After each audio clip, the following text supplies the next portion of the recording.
चलिए, तो जितने लोग क्लास में जुड़ गए हैं सबको हार्दिक अभिनंदन। ईश्वर करे आपका दिन शुक्रमय हो। और आज की क्लास शुरू करते हैं। सबसे पहले क्लास की कोडिंग कर लेते हैं, तो मेरे साथ साथ अब चलेंगे। कॉमेडी मस्ती बहुत हो गई। हम लोग पढ़ रहे हैं विज्ञान के मौलिक सिद्धांत। ये सीरीज जो चल रही है विज्ञान के मौलिक सिद्धांत, स्पष्ट उस पर दिखाई दे रहा है ना। विज्ञान के मौलिक सिद्धांत कोडिंग करिए, जिससे कि आपको बाद में पढ़ने में दिक्कत नहीं होगी। विज्ञान के मौलिक सिद्धांत, विज्ञान के मौलिक सिद्धांत में हम लोग अब तक, विज्ञान के मौलिक सिद्धांत में अब तक हम लोग भौतिक विज्ञान और जीव विज्ञान, फिजिक्स और बायोलॉजी पढ़ चुके हैं। ये सीरीज चल रही है रसायन विज्ञान की, केमिस्ट्री की सीरीज चल रही है। और केमिस्ट्री की सीरीज में अब तक जितना अपने एप्लीकेशन पर लेक्चर हुए हैं वो यूट्यूब पर भी हैं। लेक्चर नंबर 1 से लेकर लेक्चर 21 तक अब तक हो गए हैं। आज का लेक्चर होगा, आज का लेक्चर है लेक्चर नंबर 22। सही हूं ना मैं? सिवाय एक बार मुझे करेक्ट करो कि आज का लेक्चर 22 ही है। ठीक है, तो आज का लेक्चर है 22। और ध्यान रखिए कि हम लेक्चर नंबर 21 में जो पिछला एपिसोड था, पिछला एपिसोड हमारा था, उस एपिसोड में हम लोग परमाणु मॉडल के बारे में पढ़ रहे थे। परमाणु संरचना से संबंधित जो मॉडल दिए गए हैं उन मॉडल के बारे में पढ़ रहे थे। और उन मॉडल में हमने देखा था कि थॉमसन का परमाणु मॉडल क्या है। थॉमसन का परमाणु मॉडल लेक्चर नंबर 21 में हो गया है। थॉमसन का परमाणु मॉडल लेक्चर नंबर 21 में हुआ और 21 में ही रदरफोर्ड का परमाणु मॉडल हुआ। रदरफोर्ड का परमाणु मॉडल। और हम लोग पढ़ रहे हैं जीएस के हिसाब से। एमपीपीएससी, यूपीएससी, स्टेट पीएससी के प्रीलिम्स और मेंस, जहां मेंस में आएगा वहां के लिए, एमपीपीएससी के लिए तो मेंस में 100% यूनिट ही जोड़ दिया है, तो आना ही आना है और पहले भी आता रहा है। तो एमपीपीएससी का प्री प्लस मेंस और यूपीएससी के प्री में क्वेश्चन पूछ सकता है। बाकी अन्य स्टेट पीएससी या अन्य वनडे जो एग्जाम हैं, अन्य जो स्टेट पीएससी हैं, राज्य पीएससी हैं, आरएस है, आरएएस है, राजस्थान एडमिनिस्ट्रेटिव सर्विस जो भी हैं, तो स्टेट पीएससी अन्य जो हैं, और उसके साथ साथ सभी वनडे एग्जाम में भी इसका वेटेज है। सभी वनडे एग्जाम में भी इससे क्वेश्चन आएगा। तो हमारा स्टडी का जो स्तर रहेगा वो जीएस के लेवल का है।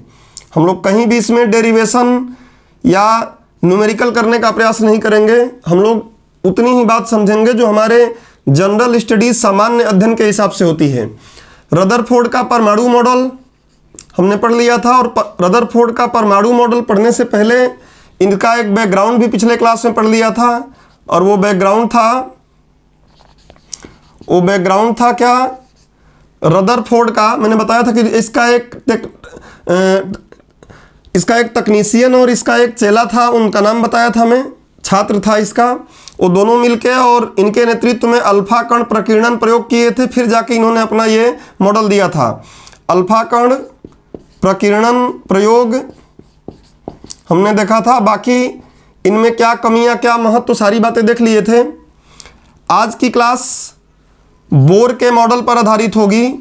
बोर का परमाणु मॉडल, ये लेक्चर नंबर 21 में हो गया था। बोर का परमाणु मॉडल, ये सारे एक साथ आगे बढ़ के आज के परमाणु मॉडल को बनाएंगे, जो हम अंततः लास्ट में देखेंगे जब भी इस लेक्चर में या अगले लेक्चर में। बोर का परमाणु मॉडल, और इसके बाद एक और है जिसको हम बोलते हैं सोमरफेल्ड। सोमरफेल्ड का परमाणु मॉडल, सोमरफेल्ड का परमाणु मॉडल, इस सोमरफेल्ड के परमाणु मॉडल को भी आज की क्लास में संभव है हम देख लेंगे। और उसके बाद अगली क्लास में हम लोग जब आएंगे, आज की क्लास लगभग इन पर आधारित होगी, और अगले क्लास में जब हम आएंगे तो फिर पढ़ेंगे आधुनिक मॉडल, इसका पढ़ेंगे परमाणु का आधुनिक मॉडल पढ़ेंगे, जिसके बारे में पिछले लेक्चर में भी बता चुका हूँ। और वो एक विद्वान था जिसका नाम था श्रोडिंगर, कुछ लोग श्रोडिंगर बोलते हैं, कुछ लोग श्रोडिंगर बोलते हैं, जो भी आपको अच्छा लगे। पिछली बार ज बोला था, इस बार ग बोल दिया।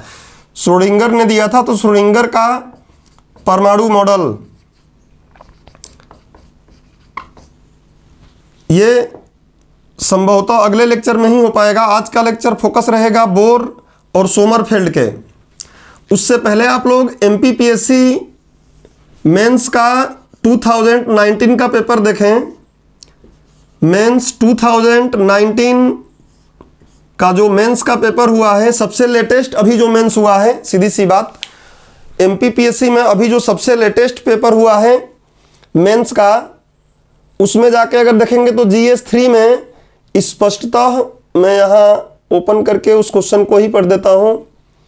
स्पष्टतः वो क्वेश्चन दिया हुआ है 6 नंबर में, और जब आया होगा तब लोगों को लगा होगा कि ये क्या आ गया, और स्टूडेंट आके बोल भी रहे थे सर ये कैसे पूछ दिया। अरे क्यों नहीं पूछेगा, जब उसने बोला है परमाणु मॉडल आपको जानना है, परमाणु के बारे में जानना है, तो ये तो पूछना स्वाभाविक है। आने वाले समय में सोमरफेल्ड भी पूछ सकता है, आधुनिक भी पूछ सकता है। इससे सतही चीज या इससे मौलिक तो कुछ हो ही नहीं सकता है ना केमिस्ट्री में। तो क्या क्वेश्चन पूछा था 2019 का मेंस में, 6 मार्क्स के क्वेश्चन में पूछा है। जो 6 मार्क्स वाले क्वेश्चन होते थे, अब तो है ही नहीं 6 मार्क्स वाले क्वेश्चन, 5 मार्क्स वाले हो गए हैं। ये पुराना सिलेबस से हुआ था पेपर, तो 6 मार्क्स के क्वेश्चन से हुआ था, आया था ये। और इसकी शब्द सीमा थी कितना, 100 शब्द। शब्द सीमा इसकी थी 100 शब्दों में इसकी चर्चा करनी थी। और क्वेश्चन क्या लिखा था उसने, तो क्वेश्चन लिखा था कि बोर के परमाणु मॉडल का वर्णन करिए। बोर के परमाणु मॉडल का वर्णन करिए।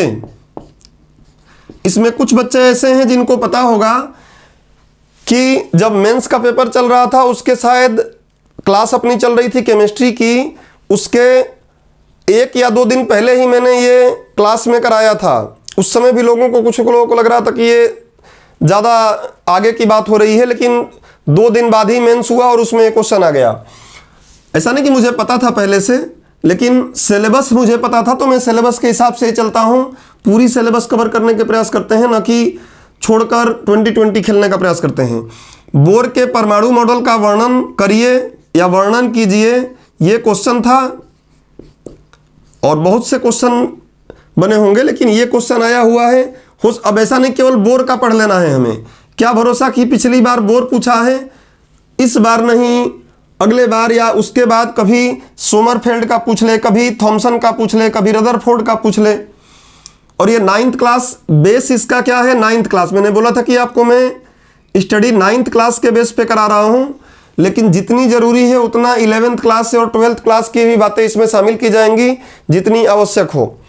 तो उम्मीद करता हूं कि पहले आपको बात समझ में आ गई होगी कि क्लास का कोडिंग कर लिया गया। क्लास के लेक्चर में आज हम पढ़ेंगे क्या, बोर और सोमरफेल्ड के परमाणु मॉडल को, और इससे जुड़ा हुआ क्वेश्चन 2019 एमपीपीएससी मेंस में आया हुआ है, या सबसे लेटेस्ट जो अब तक मेंस हुआ है। इसके बाद से कोई मेंस हुआ ही नहीं, और ये मेंस भी रद्द होने के कगार पे पहुंच रहा है। तो इस मेंस में ये क्वेश्चन आया हुआ है। सिलेबस बदल गया है और स्पष्ट करके सिलेबस दिया है, तो और चांसेस है कि आने वाले समय में ऐसे क्वेश्चन आए। अब सबसे पहले आप लोगों से एक क्वेश्चन मेरा है, और क्वेश्चन का नाम जैसे ही मैं पूछता हूं, क्वेश्चन का नाम जैसे ही लेता हूं, तो कुछ लोग नाराज हो जाते हैं कि देख लो, ऑफलाइन में तो पूछता है, ऑनलाइन में भी पूछ रहा है। क्वेश्चन ऐसा कुछ नहीं है जिससे आपको डरना है। आपको ये बताना है कि पढ़ना कैसे है, इन बातों को समझ के पढ़ना है।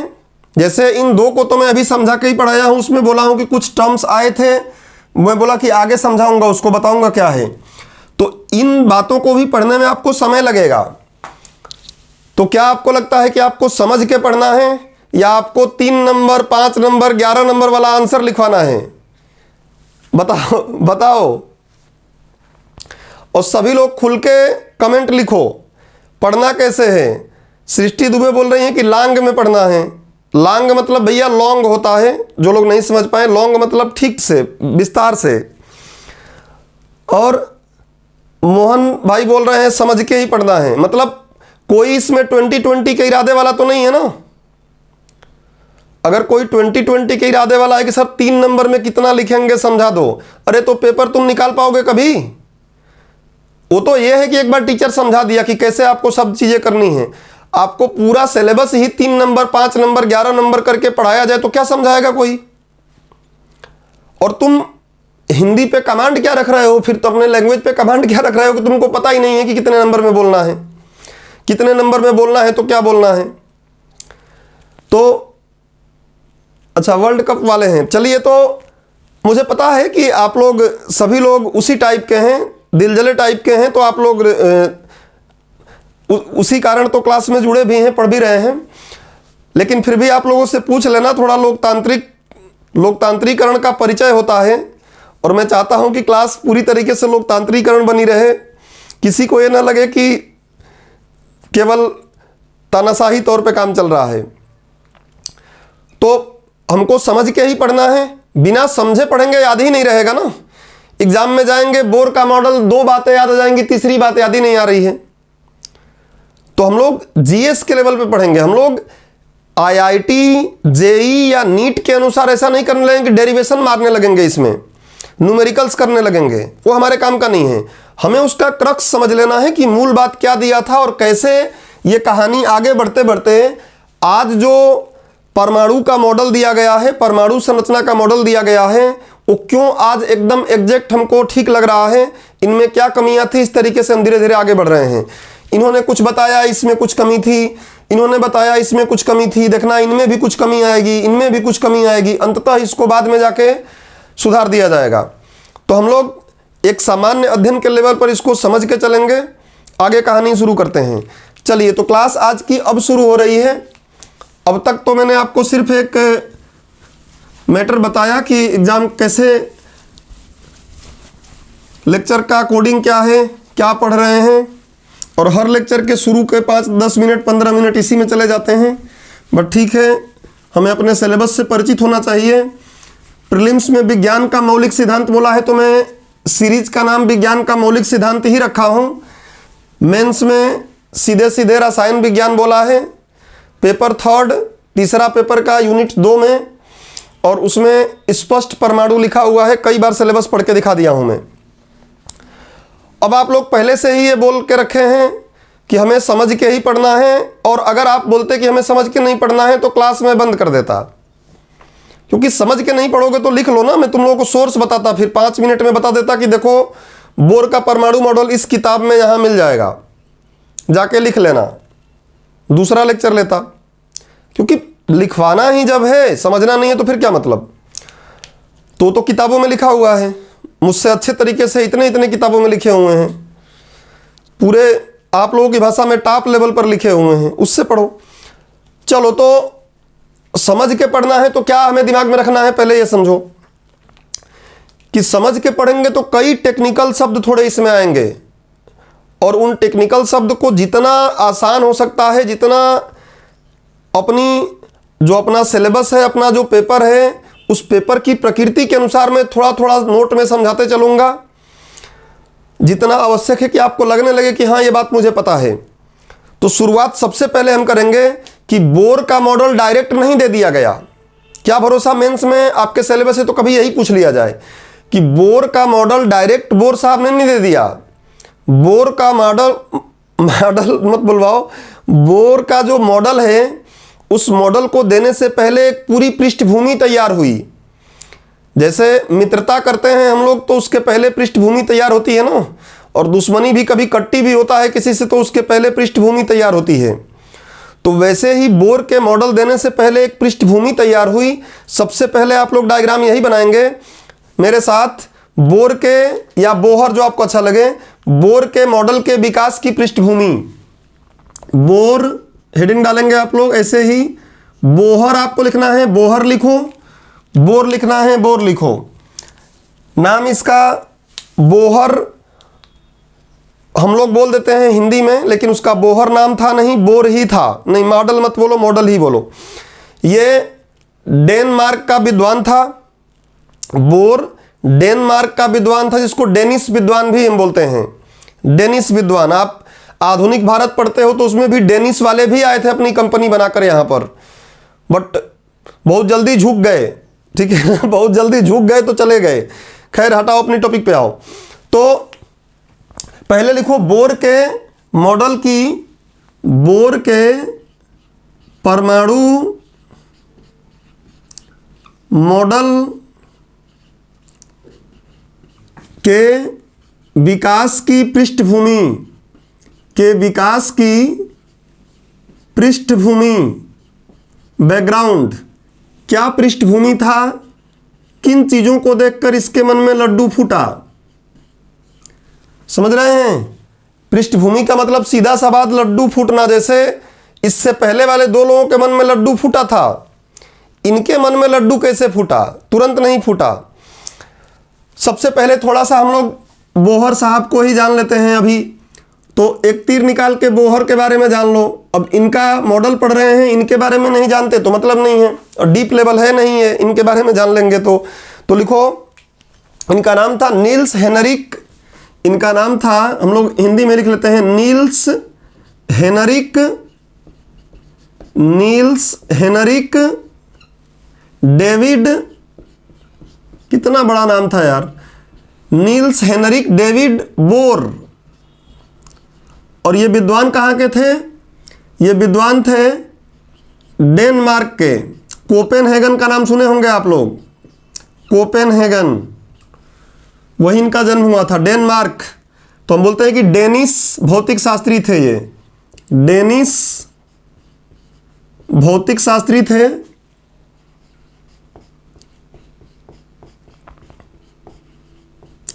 और इन्होंने जब अपना मॉडल दिया, मॉडल तो हालांकि 1913 में दिए, तो अभी हम देखेंगे आगे। 1913 में इन्होंने मॉडल दिया, पृष्ठभूमि अभी पढ़ेंगे, उसके बाद मॉडल पे आएंगे। 1913 में मॉडल दिया और 1922 में मैंने इनको नोबेल प्राइज दिलवा दिया। आप लोग भी पढ़ोगे, आप लोगों को भी दिलवा दूंगा, ठीक है। 1913 में इन्होंने अपना मॉडल दिया और 1922 में इनको नोबेल प्राइज मिल गया। अब पृष्ठभूमि की बात कर लेते हैं। इस पृष्ठभूमि में बहुत कुछ समझना है, जिसको हम धीरे धीरे समझेंगे, एक बार में समझ नहीं पाएंगे। पृष्ठभूमि में सबसे पहली बात, यहां से सब कुछ क्लियर चल रहा है? कोई दिक्कत हो तो एक्चुअली मैं अभी लैपटॉप पे बार बार देख रहा हूं, उससे मुझे लगता है कि मैं ऑफलाइन क्लास पढ़ा रहा हूं, इसलिए बार बार लैपटॉप की स्क्रीन को ही देखता हूं, उसमें दिखता मैं ही हूं, आप लोग दिखते नहीं हैं, बस आप लोगों का साइड का चैट दिखाई देता है, यहां से पढ़ भी नहीं पाता सही से। तो अगर कुछ पूछना हो, कोई दिक्कत हो तो आप हैंड रेज करिएगा, क्योंकि मुझे समझ में नहीं आएगा। चैटिंग करेंगे तब भी समझ में नहीं आएगा, हैंड रेज करेंगे तभी समझ में आएगा। तो सबसे पहले ध्यान रखिए कि क्या पृष्ठभूमि थी। सबसे पहले बात थी परमाणु स्पेक्ट्रम की खोज हुई। परमाणु स्पेक्ट्रम, स्पेक्ट्रम क्या है फिजिक्स में पढ़ाया हूं, बट फिर भी टेंशन नहीं लेना है। आपको मैं जो भी शब्द यहां प्रयोग करूंगा सबके बारे में समझाऊंगा, भले ही क्लास एक और लग जाए, कोई दिक्कत नहीं है। तो परमाणु स्पेक्ट्रम की खोज पहले, बोहर के परमाणु मॉडल से पहले परमाणु स्पेक्ट्रम के बारे में लोगों ने बता दिया, तो इनको आसानी हो गया अपना मॉडल देने के लिए।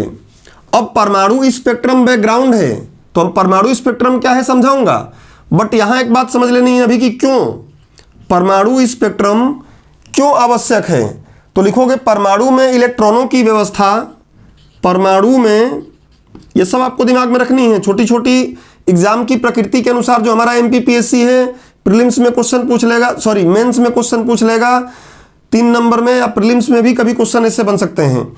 तो परमाणु में इलेक्ट्रॉनों की व्यवस्था, परमाणु में इलेक्ट्रॉनों पूरा काम तो मतलब परमाणु मॉडल की खोज में रियल जो एक्टर है ना, रियल नायक है वो इलेक्ट्रॉन है। नाभिक भी है लेकिन ज़्यादा बड़ा रोल इसी का है। ये मुख्य हीरो है इलेक्ट्रॉन। इसी की कहानी, इसी पर पूरी कहानी अक्सर निर्धारित है सारे मॉडल में। तो परमाणु में इलेक्ट्रॉन या इलेक्ट्रॉनों की व्यवस्था के संबंध में, इलेक्ट्रॉनों की व्यवस्था के संबंध में, परमाणु में इलेक्ट्रॉनों की व्यवस्था के संबंध में अध्ययन मूलतः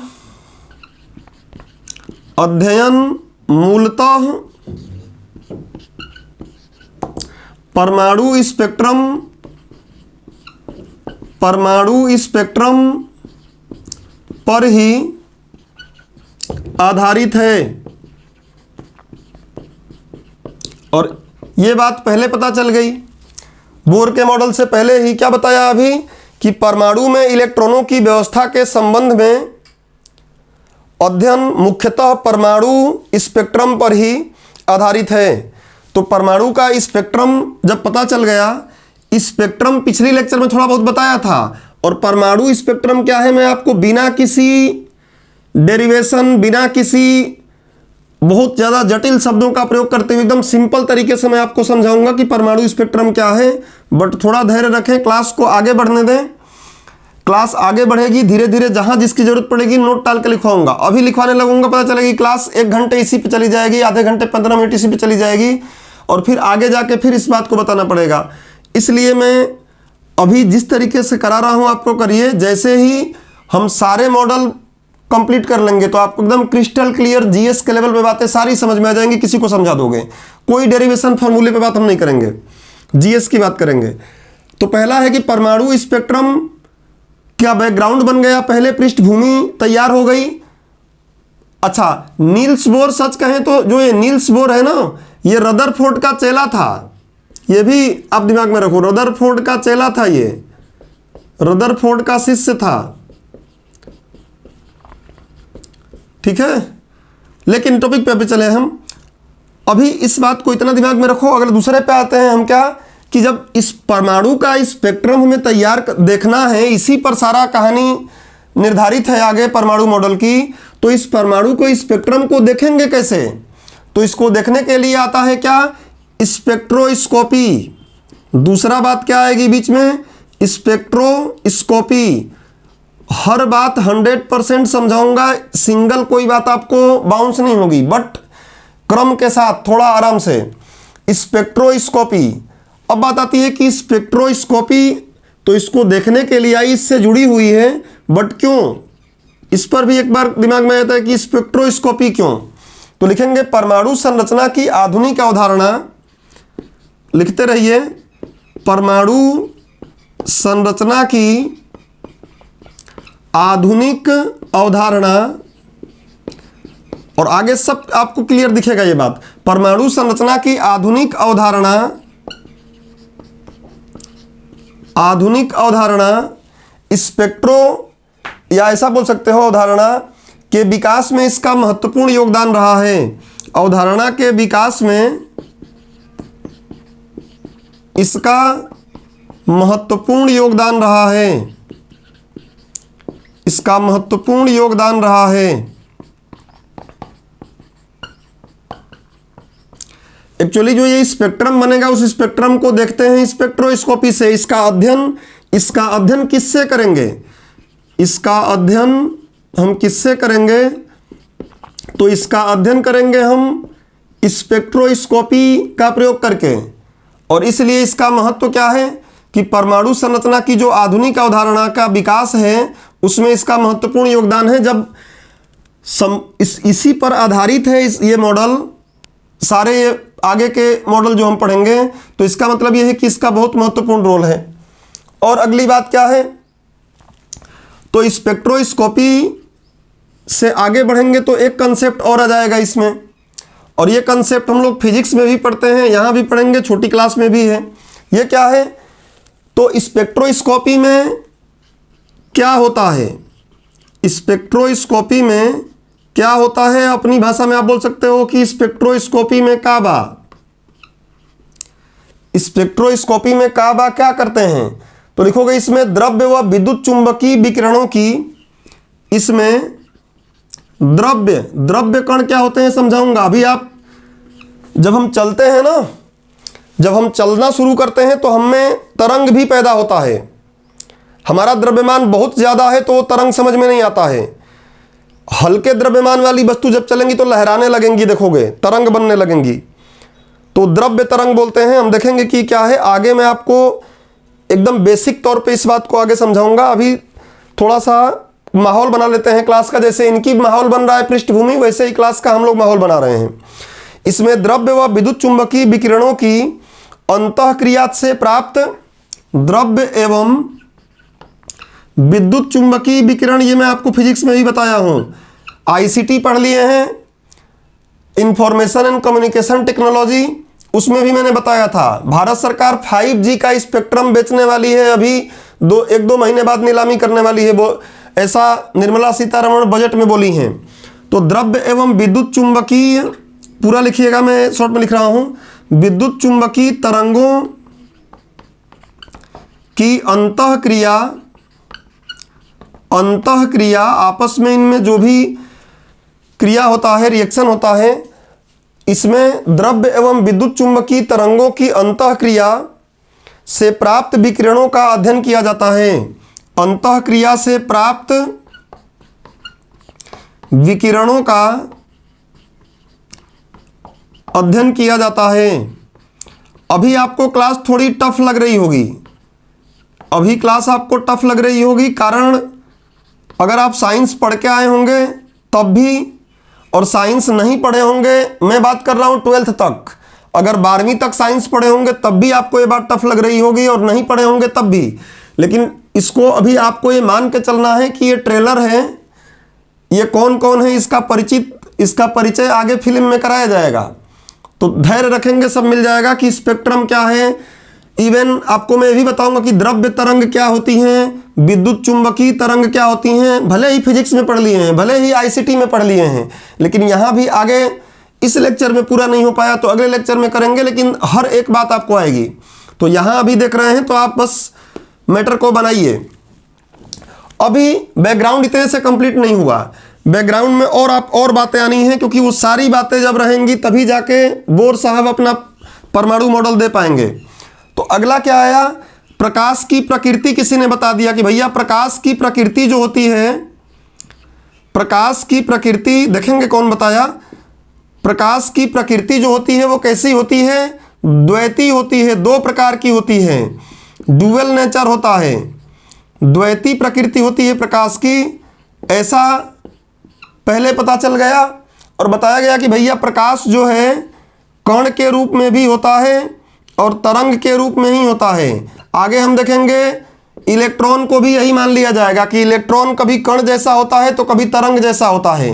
तो ये सारे हेल्प हैं, ये सारी बातें जितना मैं लिख रहा हूँ ना, सब एक माहौल दे रहे हैं कि हमारे नील्स बोर साहब बैठ के सोचें इन सब बातों को और बोले कि अब मेरे मन में लड्डू फूट रहा है और मैं एक नया परमाणु का मॉडल दूंगा। तो ये सारी चीज़ें लड्डू फोड़ने का प्रयास कर रहा हूं मैं कि किन किन बातों से उनके मन में लड्डू फूटा। अभी मैंने वहां पे एक शब्द प्रयोग कर ही दिया, विद्युत चुंबकीय विकिरण, तो वहां तो आ ही गया। उससे पहले विद्युत चुंबकीय विकिरण की बात हो गई थी, मैं समझाऊंगा पूरा विद्युत चुंबकीय विकिरण क्या है, टेंशन मत लीजिए। लेक्चर 2 के जगह पे 3 लग जाएगा, कोई समस्या नहीं है, लेकिन पढ़ेंगे तो हर बात आनी चाहिए। और क्या हुआ, एक और भाई आया जिसका नाम था प्लांक। तो प्लांक का क्वांटम सिद्धांत आ गया। और ये सब तो अगर नहीं जानते हैं तो आप जाके देखिए, एमपीपीएससी हो या यूपीएससी हो या कोई भी स्टेट पीएससी हो, वनडे के एग्जामों में फैक्ट के तौर पे पूछ लेगा क्वांटम कंप्यूटर। आजकल बहुत नाम सुना जा रहा है और एमपीपीएससी तो पूछ चुकी है इसको 15 नंबर में। क्वांटम सुप्रीमेसी करके क्वेश्चन 15 नंबर में पूछ ली है। तो प्लांक का क्वांटम सिद्धांत पढ़ना ही पड़ेगा, नहीं पढ़ेंगे तो आप चीज़ों को समझ ही नहीं पाएंगे। हम लोग बेसिक तौर पे जीएस के लेवल पढ़ेंगे, कोई डेरिवेशन की बात नहीं करेंगे। तो प्लांक का क्वांटम सिद्धांत बीच में आ गया था और उसके बाद एक और बात आ गई, प्रकाश विद्युत प्रभाव। अगर प्रकाश विद्युत प्रभाव नहीं पढ़ रहे हैं तो आप सोलर सेल, जितना भी ये इलेक्ट्रॉनिक युक्तियां हैं, बहुत सी चीज़ें समझ ही नहीं पाएंगे। तकनीक के बारे में, तकनीक जब पढ़ने जाएंगे तो वहां पे तकलीफ होगी। तो प्रकाश विद्युत प्रभाव, पीछे मैं थोड़ा सा ट्रेलर इसका दिया हूं कि इलेक्ट्रॉन निकालने के लिए एक उच्च आवृत्ति या एक निश्चित आवृत्ति का अगर किसी धातु पर प्रकाश डालेंगे तो इलेक्ट्रॉन निकलने लगते हैं, बट समझाऊंगा इसको भी। प्रकाश विद्युत प्रभाव, ये सब लड्डू फोड़ने वाले काम थे। किनके मन में? नील्स बोर के। और भी कुछ थे, तो ये सारा बात आपको दिमाग में होना चाहिए। और क्या थे मैं इधर लिखता हूं, आप लोग नीचे ही बना लीजिएगा, मैं इधर बताता हूं। और एक था स्पेक्ट्रा। स्पेक्ट्रा वही स्पेक्ट्रम। स्पेक्ट्रा क्या है? स्पेक्ट्रम का बहुवचन है। अब आप बोलोगे स्पेक्ट्रम पढ़ाए नहीं है अभी, मैं यहाँ समझाए नहीं, पिछले लेक्चर में थोड़ा समझाया था, आगे समझाऊंगा, पहले समझो। स्पेक्ट्रम का बहुवचन कहलाता है, यहाँ दिखाई दे रहा है ना, ठीक है। स्पेक्ट्रम का बहुवचन होता है क्या? स्पेक्ट्रा। तो स्पेक्ट्रा की खोज हुई, और स्पेक्ट्रा कैसे हुए अभी आपको आज ही कुछ बातें इसमें से आएंगी। स्पेक्ट्रा बने दो टाइप के। एक बना कैसा? एक बना, मैं ऐसे बना रहा हूं, मेरे पास जितना जगह है उसमें। एक बना क्या? एक स्पेक्ट्रा, अच्छा सीधा ऐसे निकाल लेते हैं। एक स्पेक्ट्रा जो बना उसको उन्होंने बोला कि अवशोषण स्पेक्ट्रा है या स्पेक्ट्रम है। अवशोषण स्पेक्ट्रम बताऊंगा क्या होता है। और एक स्पेक्ट्रम बना उत्सर्जन स्पेक्ट्रम। उत्सर्जन स्पेक्ट्रम। ये सारी बातें अगर थोड़ी थोड़ी ना पता रहे तो समझ नहीं आएगा, रट्टा तो मार लेंगे भाई, बोर का मॉडल रट्टा मार लेंगे, लेकिन समझ नहीं आएगा। और ये चीजें नहीं हैं तो आप केमिस्ट्री या फिजिक्स के जो आधुनिक, जो मॉडर्न फिजिक्स है ना, जिसको बोलते हैं आप लोग मॉडर्न फिजिक्स या मॉडर्न फिजिक्स जो आप लोग बोलते हैं, उस मॉडर्न फिजिक्स का भी ये आधार है। नैनो तकनीक जितनी भी है, इलेक्ट्रॉनिक्स, उनका भी आधार है ये समझने के लिए। अगर ये चीजें नहीं आइडिया हैं तो आपको तकनीक की कई बातें अगर न्यूज़पेपर पढ़ रहे हैं तो उसमें भी आएंगी बातें और समझ में नहीं आएंगी। तो अवशोषण स्पेक्ट्रम क्या होता है बताऊंगा मैं। एब्जॉर्प्शन इंग्लिश में बोलते हैं, एब्जॉर्प्शन स्पेक्ट्रम। और दूसरा होता है उत्सर्जन। उत्सर्जन स्पेक्ट्रम दो होते हैं, जिसके बारे में हमने थोड़ा सा पहले बात कर लिया है। एक होता है क्या? सतत। और सतत मतलब ये होता है कि एकदम लगातार रहे।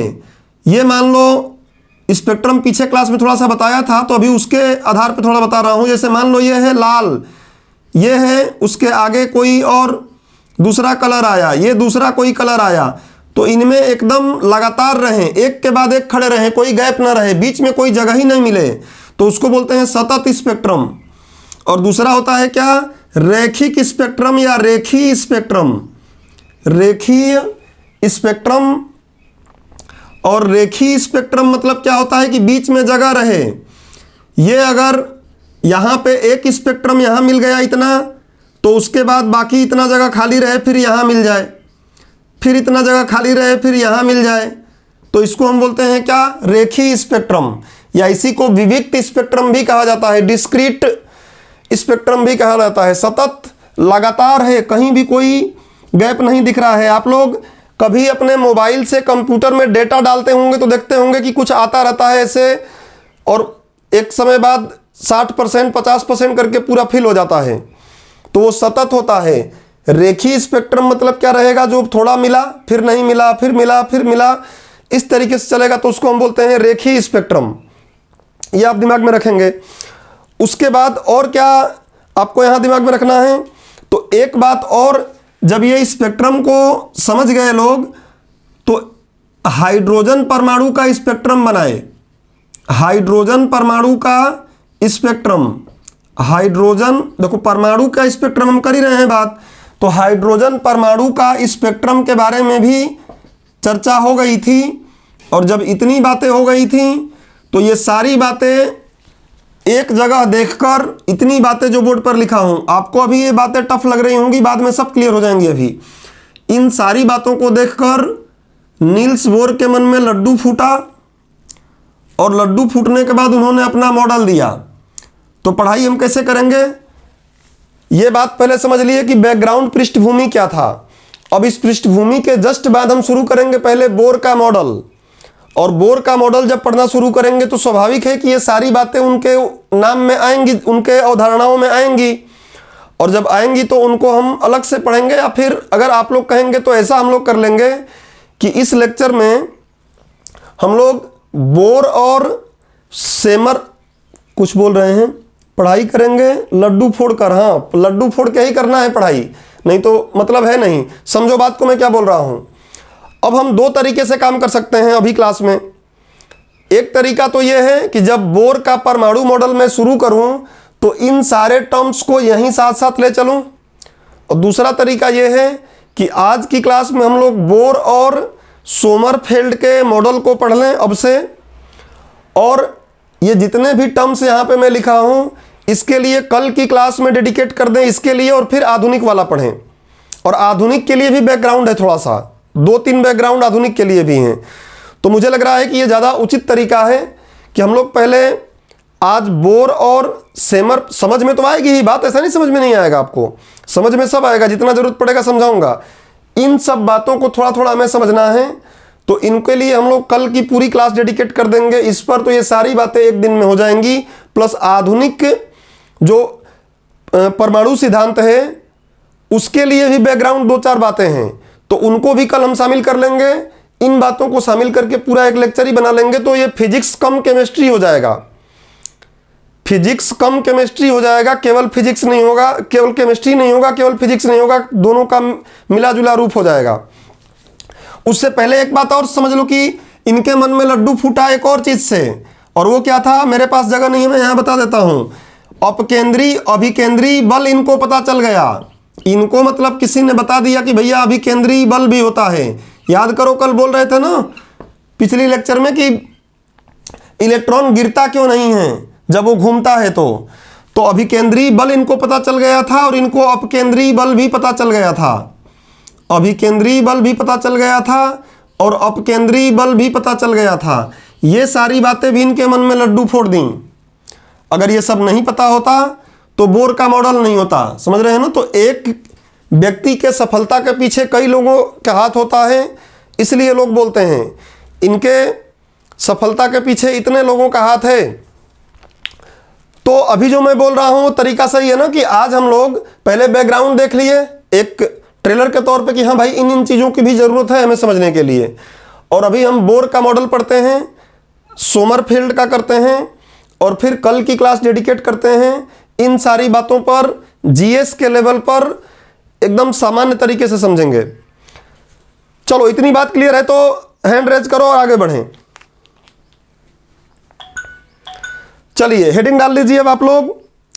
अब आज की क्लास का बैकग्राउंड जब हमने बना लिया कि क्या है, ये सब बातें आपको आगे की क्लास में मिलेंगी। सिंगल कोई एक शब्द भी नहीं होगा जो आपको बाउंस होगा, नहीं समझ में आएगा, इसकी गारंटी है। हाँ लेकिन समय चाहिए, समझ के पढ़ना है तो समय लगाना पड़ेगा, अदरवाइज कोई दिक्कत नहीं। बोर का मॉडल अभी पढ़ा ही रहा हूँ, बस लिख लो कॉपी में, वो तो किताबों में भी लिखा हुआ है, तो हो जाएगा काम आपका। अगर समझना है थोड़ा धैर्य रखना पड़ेगा, 2 लेक्चर ज़्यादा पढ़ना पड़ेगा। 12 महीने की क्लास कर रहे हैं तो 14 महीने कर लें, 2 महीने ज़्यादा कर लें, कोई दिक्कत नहीं है, लेकिन बात क्लियर होनी चाहिए। चलो तो हेडिंग डाल लो, बोहर का या बोर का परमाणु मॉडल। बोर का परमाणु मॉडल मैंने बता ही दिया कि इनका नाम क्या था, कहाँ के थे, फिर यहाँ बताने की ज़रूरत है नहीं। बस दिमाग में रखिए कि ये 1913 में 1913 में ये मॉडल दिए थे, और पीछे बता भी दिया था अभी मैं, फिर लिख लो चाहो तो। 1913 में 1913 में इन्होंने अपना ये मॉडल दिया था। सबसे पहले एक लाइन इसमें लिख लो जो प्रीलिम्स के लिए महत्वपूर्ण है। मेंस के लिए तो 3 नंबर में कभी एमपीपीएससी पूछना चाहे तो एक शब्द वाली बात भी पूछ लेती है वो, बट मुख्य क्या है, मैंने आपको इतने बैकग्राउंड बताए, लेकिन किताबें बोलती हैं कि केवल ये प्लांक के क्वांटम सिद्धांत पर क्या है, मुख्य रूप से आधारित है। तो प्रीलिम्स में पूछ लेगा कि बोहर का परमाणु सिद्धांत किस सिद्धांत पर आधारित है, किस अवधारणा पर आधारित है? तो पहला पॉइंट लिखेंगे बोर का परमाणु मॉडल प्लांक के क्वांटम सिद्धांत पर आधारित है। सबसे पहला पॉइंट लिखेंगे बोर का परमाणु मॉडल प्रीलिम्स के लिए काम आएगा। बोर का परमाणु मॉडल मैक्स प्लांक के, इनके बारे में भी हम बात करेंगे, पीछे मैंने बैकग्राउंड में इनका बात बताया था कि पढ़ेंगे। मैक्स प्लांक के क्वांटम सिद्धांत पर आधारित है। और मैं आपको बार बार क्वेश्चन पर जोर देता हूं कि क्वेश्चन फ्रेम करने हमको आना चाहिए। आधारित है, आधारित था, जो भी, अभी तो सिद्धांत है ही। ये प्रीलिम्स में पूछेगा, ये अगर पूछना होगा तो प्री में पूछेगा कि बोर का परमाणु मॉडल किसके सिद्धांत पर है, किसके अवधारणा पर मुख्य रूप से आधारित था। और ऑप्शन में अगर ये दिया हुआ है तो आपको ये लगाना पड़ेगा, बाहर आके ये नहीं बोलना पड़ेगा कि ये कैसा क्वेश्चन पूछ लिया है, तो डीप में पूछ लिया। कुछ भी डीप में नहीं है ये। अब इसके नीचे लिखिए इनके मॉडल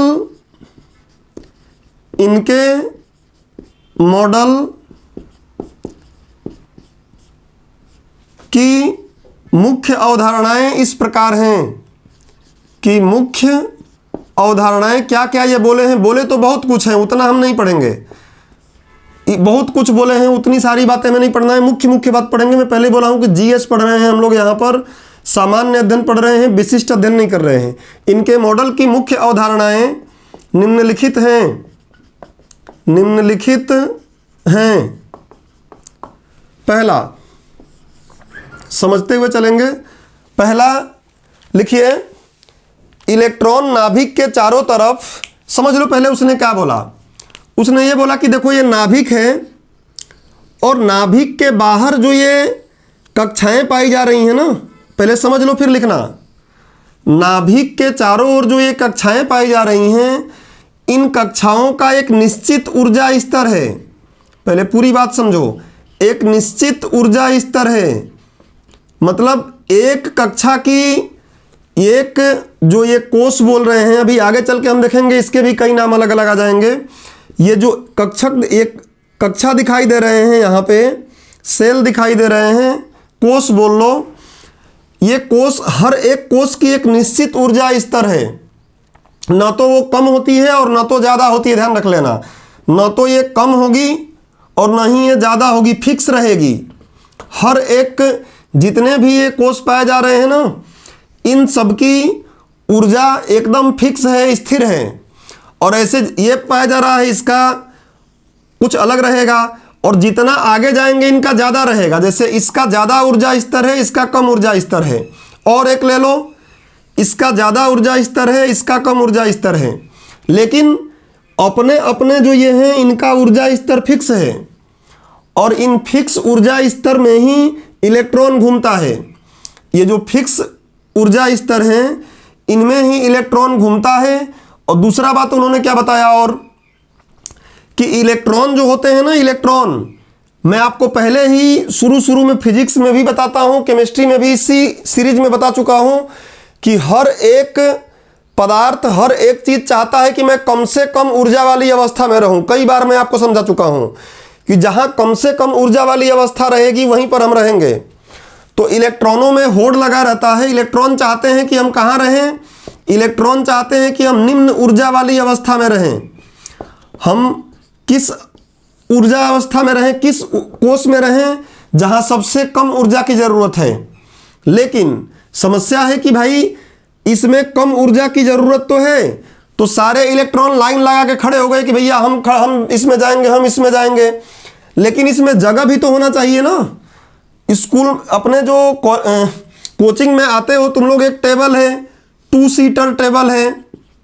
अब 2 सीटर पे यहीं पर सभी लोग बैठना चाहते हो कि नहीं, हम तो यहीं बैठेंगे, ये सबसे कम ऊर्जा स्तर वाला है, पीछे पीछे है, टीचर यहाँ पहुँचता नहीं है। लेकिन यहाँ पे 2 महाशय पहले से बैठ गए, अब जगह ही नहीं है, तो बाकी लोग कहाँ बैठेंगे? कहीं और ही जाना पड़ेगा। मजबूरी में इसके अगले वाले सीट पे जाना पड़ेगा। ये भी भरा है तो मजबूरी में अगले सीट पर जाना पड़ेगा, ये भी भरा है तो मजबूरी में अगले सीट पर जाना पड़ेगा। तो इन्होंने बोला कि नाभिक के चारों ओर निश्चित ऊर्जा स्तर वाली कक्षाएं होती हैं, उनका जो ऊर्जा स्तर होता है फिक्स रहता है, न तो कम होगा न तो ज़्यादा होगा, और उन्हीं में इलेक्ट्रॉन घूमते हैं। और ये इलेक्ट्रॉन ऐसे हैं कि ये चाहते हैं कि कम से कम ऊर्जा स्तर वाली जो कोश है, कक्षा है, उसी में घूमूं मैं। बट शर्त यह है कि अगर उसमें जगह रहेगा तभी घूम पाएंगे, जगह नहीं है तो मजबूरी में उनको क्या करना पड़ेगा, अगले ऊर्जा स्तर में जाना पड़ेगा। ये दो बात दिमाग में रखो। और थोड़ा क्या समझना है, और ये समझना है कि ये जो नाभिक है, कोई कुछ बोला सर इलेक्ट्रॉन में स्टेबिलिटी का गुण होता है, पढ़ेंगे ना अब इलेक्ट्रॉन में। ये सारी बातें तो आगे हम देखते ही जा रहे हैं ना। सारे क्वेश्चन, जितने क्वेश्चन कर रहे हो ना, सबका जवाब धीरे धीरे परत दर परत खुलेगा अभी, ठीक है। अभी देखो, इसलिए तो समझा के पढ़ा रहा हूं, तो लिखवा नहीं देता। अब देखो ये धनावेश जो हैं, मतलब जो नाभिक है, इसमें प्रोटॉन न्यूट्रॉन होते हैं, हमने पढ़ लिया है। नाभिक के बाहर जो ये जो कोष पाए जा रही है ना, कक्षाएं पाई जा रही हैं, इनमें खास बात क्या है कि अगर यहां वाला इलेक्ट्रॉन जिंदगी भर यहीं घूमेगा, लेकिन अगर हम चाहते हैं कि इसको यहां से भगा दिया जाए, तो भगाने का एक तरीका है। भाई अभी कश्मीर फाइल्स पिक्चर आई है ना, कश्मीर के पंडित वहीं पर रहे होते, क्या करने आते हैं एमपी में, यूपी में, चलो इक्का दुक्का आ गए होते, आते सारे थोड़ी नहीं आते, उनको भगाया गया वहां से। वैसे ही यहां पे अगर इसको भगाना है तो क्या करना पड़ेगा, इन दोनों के बीच में, जैसे मान लो यहां की यहां ऊर्जा स्तर 5 है, हम लोग एकदम सिंपल बात करें, मैं इकाई नहीं लिख रहा हूं, इलेक्ट्रॉन वोल्ट वगैरह लिखूंगा, कुछ लोगों को तकलीफ हो जाएगी। तो मान लो यहां ऊर्जा 5 की जरूरत पड़ती है, यहां ऊर्जा 10 की जरूरत पड़ती है, तो इन दोनों के बीच में ऊर्जा का गैप कितना हो गया है, घटाओगे तो 5। अब ये इलेक्ट्रॉन चाहता है कि यार मैं इस टेबल पे कंफर्टेबल फील नहीं कर रहा हूं, इस पर जाऊंगा। जैसे आप लोग करते हैं कई बार कि इस टेबल पे बैठे रहते हैं, बोलते हैं अरे यार इस टेबल पे मज़ा नहीं आ रहा है, मैं तो इस टेबल पे जाके बैठूंगा, यहाँ कुछ मज़ा रहता है, वो आप ही लोग समझते हैं। तो ये पाँच ऊर्जा की ज़रूरत है, तो इस इलेक्ट्रॉन को कहीं से ऊर्जा दे दो, इस इलेक्ट्रॉन को गर्म कर दो, थोड़ा आग लगा दो इसमें, जो परमाणु है, कैसे भी, चाहे प्रकाश डाल के कैसे भी ऊर्जा दे दो। अगर ये 5 इकाई ऊर्जा और दे दोगे इसको, तो ये यहां से भागकर इसमें आके घूमने लगेगा, यहां से छोड़ देगा अपना जगह, आके इसमें घूमने लगेगा। और फिर यहां चला गया है, थोड़ी देर बाद उसको लगेगा कि नहीं यार वहीं मैं तो बढ़िया था, मैं तो वहीं बढ़िया था, यहां कहां से आ गया, ये तो नरक है, वही स्वर्ग था। तो फिर क्या करेगा वो, यही 5 एनर्जी ऊर्जा ये फेंक देगा यहां से। पहले लिया था, पहले 5 एनर्जी ऊर्जा को, 5 इकाई ऊर्जा को उसने लेकर ऊपर चढ़ा, और अब वही 5 जो गैप है, इतना ऊर्जा को क्या कर देगा, अपने शरीर से भगा देगा, और फिर आ जाएगा कहाँ, नीचे वाले में। और ऐसे ही आगे वाले भी कोष रहेंगे, तो ऐसा ही चलता रहेगा। अगर इसको चाहिए कि, इसको लग रहा है कि नहीं इस सीट पे नहीं जाना, दूसरे पर, तीसरे वाले पे जाना है, तो मान लेते हैं कि ये 15 वाला है, 15 इकाई ऊर्जा वाला है, तो इसका तो 5 वाले में घूम रहा था, तो 10 इकाई ऊर्जा इसको कहीं से मिलेगा तो इसमें भाग जाएगा, और फिर इसमें से इसको यहाँ आना है तो आ जाएगा। कैसे आएगा, अपना 10 इकाई ऊर्जा, क्योंकि घटाएंगे तो 10 इकाई ऊर्जा निकाल के फेंक देगा, हटा देगा, और फिर इसमें आ जाएगा। तो ये 3 बात अभी आप समझे हैं, 3 बात पहले लिखवा देता हूँ, फिर आगे बढ़ते हैं, क्योंकि फिर ज़्यादा बातें एक साथ समझा के लिखवाऊंगा ना, तो साइंस से ऐसे ही, आप लोग साइंस से डरते हैं तो छोटी छोटी बातें एक साथ लिखते हैं। पहली बात समझ गए कि नाभिक के चारों ओर निश्चित ऊर्जा स्तर होते हैं, उन निश्चित ऊर्जा स्तरों में इलेक्ट्रॉन घूमते हैं। इलेक्ट्रॉन हमेशा चाहते हैं कि मैं कम से कम ऊर्जा वाले स्तर में, ऊर्जा वाले रास्ते में घूमूं। शर्त यह है कि उसमें जगह होनी चाहिए, जगह नहीं रहेगा तो मजबूरी में उनको दूसरे कक्ष में जाना पड़ता है।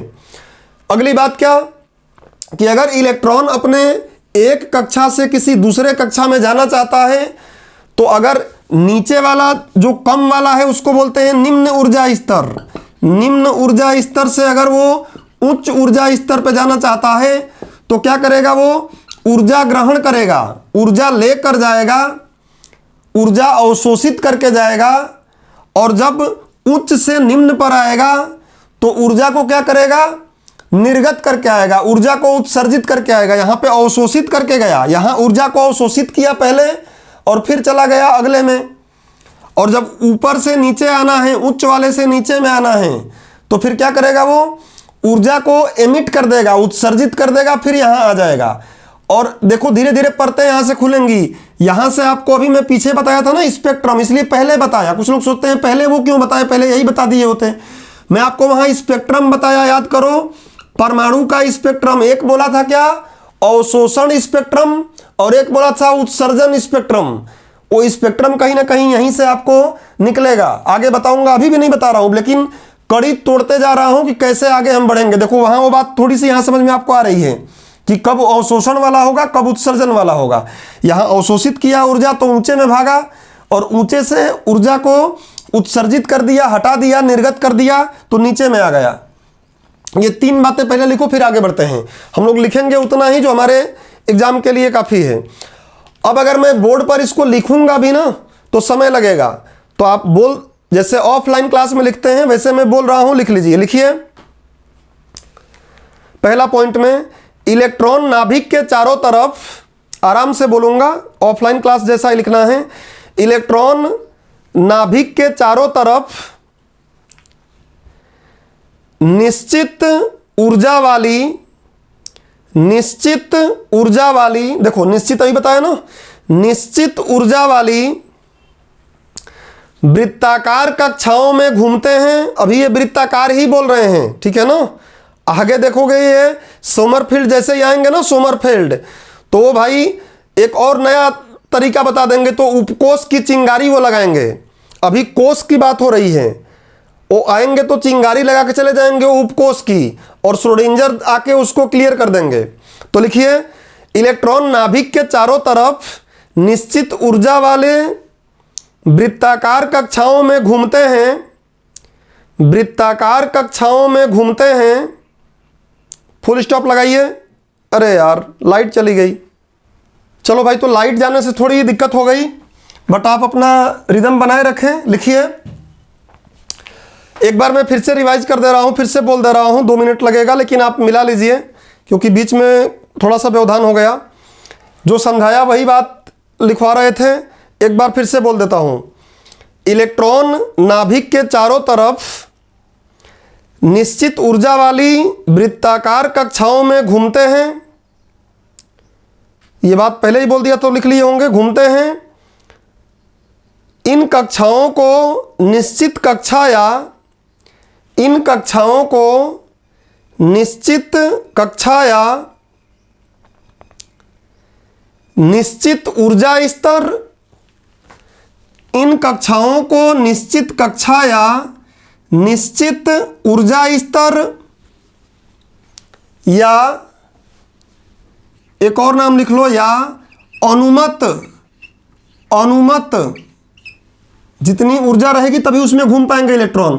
अनुमत ऊर्जा स्तर भी कहते हैं, अनुमत ऊर्जा स्तर भी कहते हैं। इन कक्षाओं को निश्चित कक्षा या निश्चित ऊर्जा स्तर या अनुमत कक्षा भी कहते हैं, या अनुमत ऊर्जा स्तर भी कहते हैं। इसी पॉइंट में लिखोगे, पहला विद्वान इसने था जिसने बताया था। लिखो, इन ऊर्जा स्तरों को के, देखो इन ऊर्जा स्तर अगर नाम देना है ना तो ऐसे, जैसे 1 2 3 4 5, ये होगा ना 1 2 3, आगे और भी, तो इसका नाम उसने क्या दिया, KLMNOP। इस तरीके से आगे बढ़ते रहेंगे आप। वो तो आगे हम देखेंगे कि कितने होंगे, 7 से ज़्यादा मिले नहीं, बट हम देखेंगे KLMNO, इस तरीके से इसका नाम दिया जाता है। तो लिखो इसको, इन ऊर्जा स्तरों को क्रमशः KLMNO डॉट लगा लेना, KLMNO डॉट लगा के लिखना, इत्यादि संकेतों से प्रदर्शित किया जाता है। इत्यादि संकेतों से प्रदर्शित किया जाता है। इत्यादि संकेतों से प्रदर्शित किया जाता है। कुछ लोग बोल रहे हैं कि कृष्णा बोल रहे हैं कि सर आपका वीडियो नहीं आ रहा, ऐसा कैसे हो सकता है? आशीष, अभी ऑडियो वीडियो क्लियर है क्या? हाँ, तो फिर जिनके एप्लीकेशन में थोड़ी दिक्कत जा रही होगी वो लोग बाहर चले जाएं एक बार एप्लीकेशन से और फिर ज्वाइन कर लें। हैंड रेज किए जा रहे हैं, फिर आवाज़ क्यों नहीं आ रही है? हैंड रेज की तो आवाज़ आनी चाहिए ना।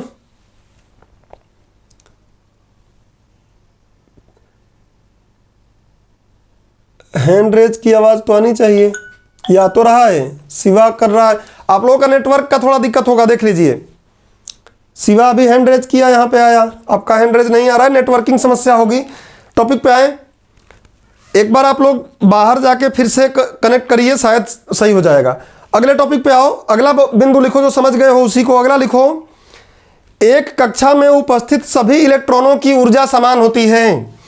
एक कक्षा में भी समझी गए कि इस कक्षा में जितने भी इलेक्ट्रॉन रहेंगे, जितनी ऊर्जा स्तर इस कक्षा की है उतना ही ऊर्जा रहेगा तो इलेक्ट्रॉन घूमेंगे, नहीं तो नहीं घूमेंगे। शुरू में ही समझाया। ज़्यादा हुआ अगर इसके बराबर तो इसमें आ जाएंगे, इससे ज़्यादा हुआ तो इसमें चले आएंगे, कम हुआ तो इसमें चले आएंगे। तो लिखो अगला बिंदु, एक कक्षा में उपस्थित सभी इलेक्ट्रॉन, एक कक्षा में उपस्थित सभी इलेक्ट्रॉन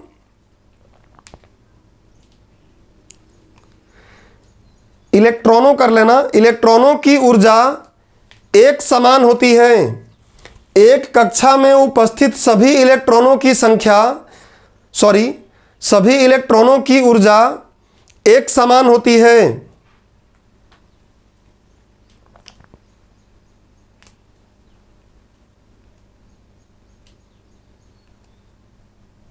अगला बिंदु लिखो, जो अभी बताया कि कूदते हैं एक से दूसरे में, तो लिखो जब इलेक्ट्रॉन एक कक्षा से दूसरी कक्षा में, जब इलेक्ट्रॉन एक कक्षा से दूसरी कक्षा में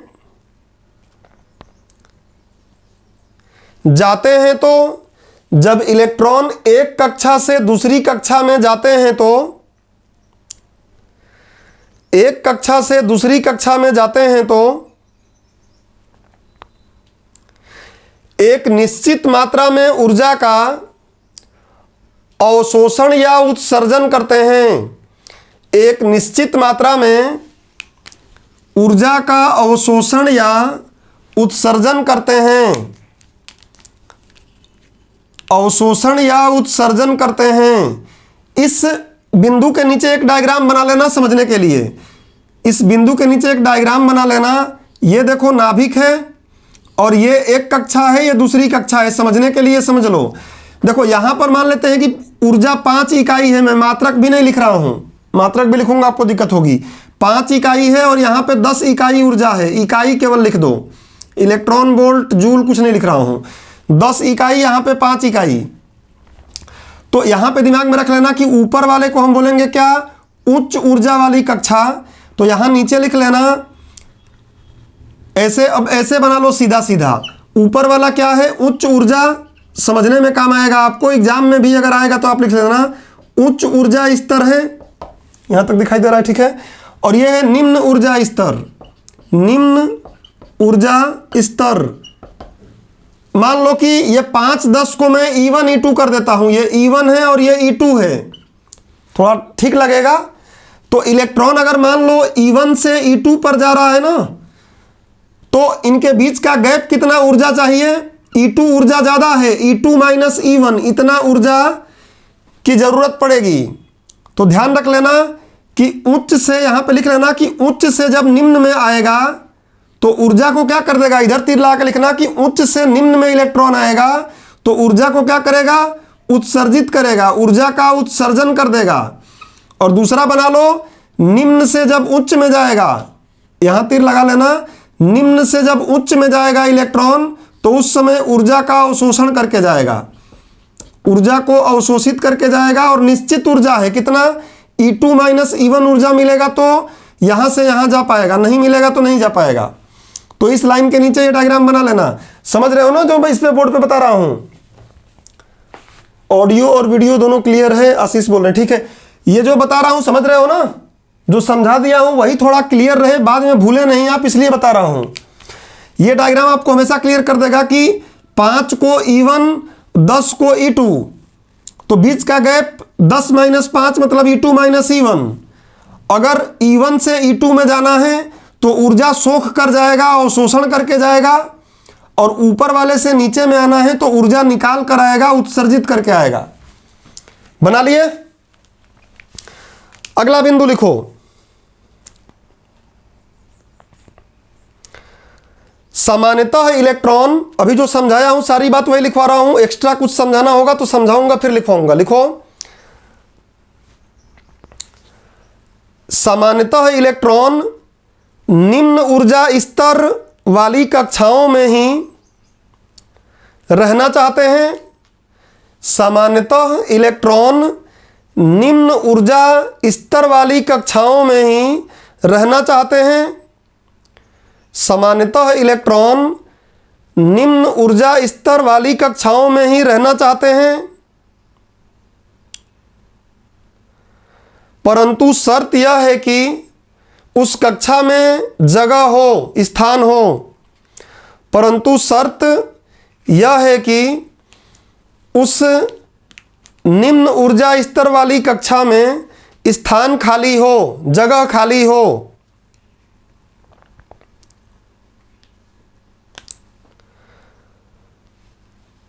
उसके नीचे एक बात और, इसी के जस्ट नीचे समझ लो कि जैसे इलेक्ट्रॉन क्या है हमेशा, अब इसको गर्म कर दिए तो ऊर्जा मिल गई, बेचारा भाग गया दूर गर्मी से ऊर्जा लेके।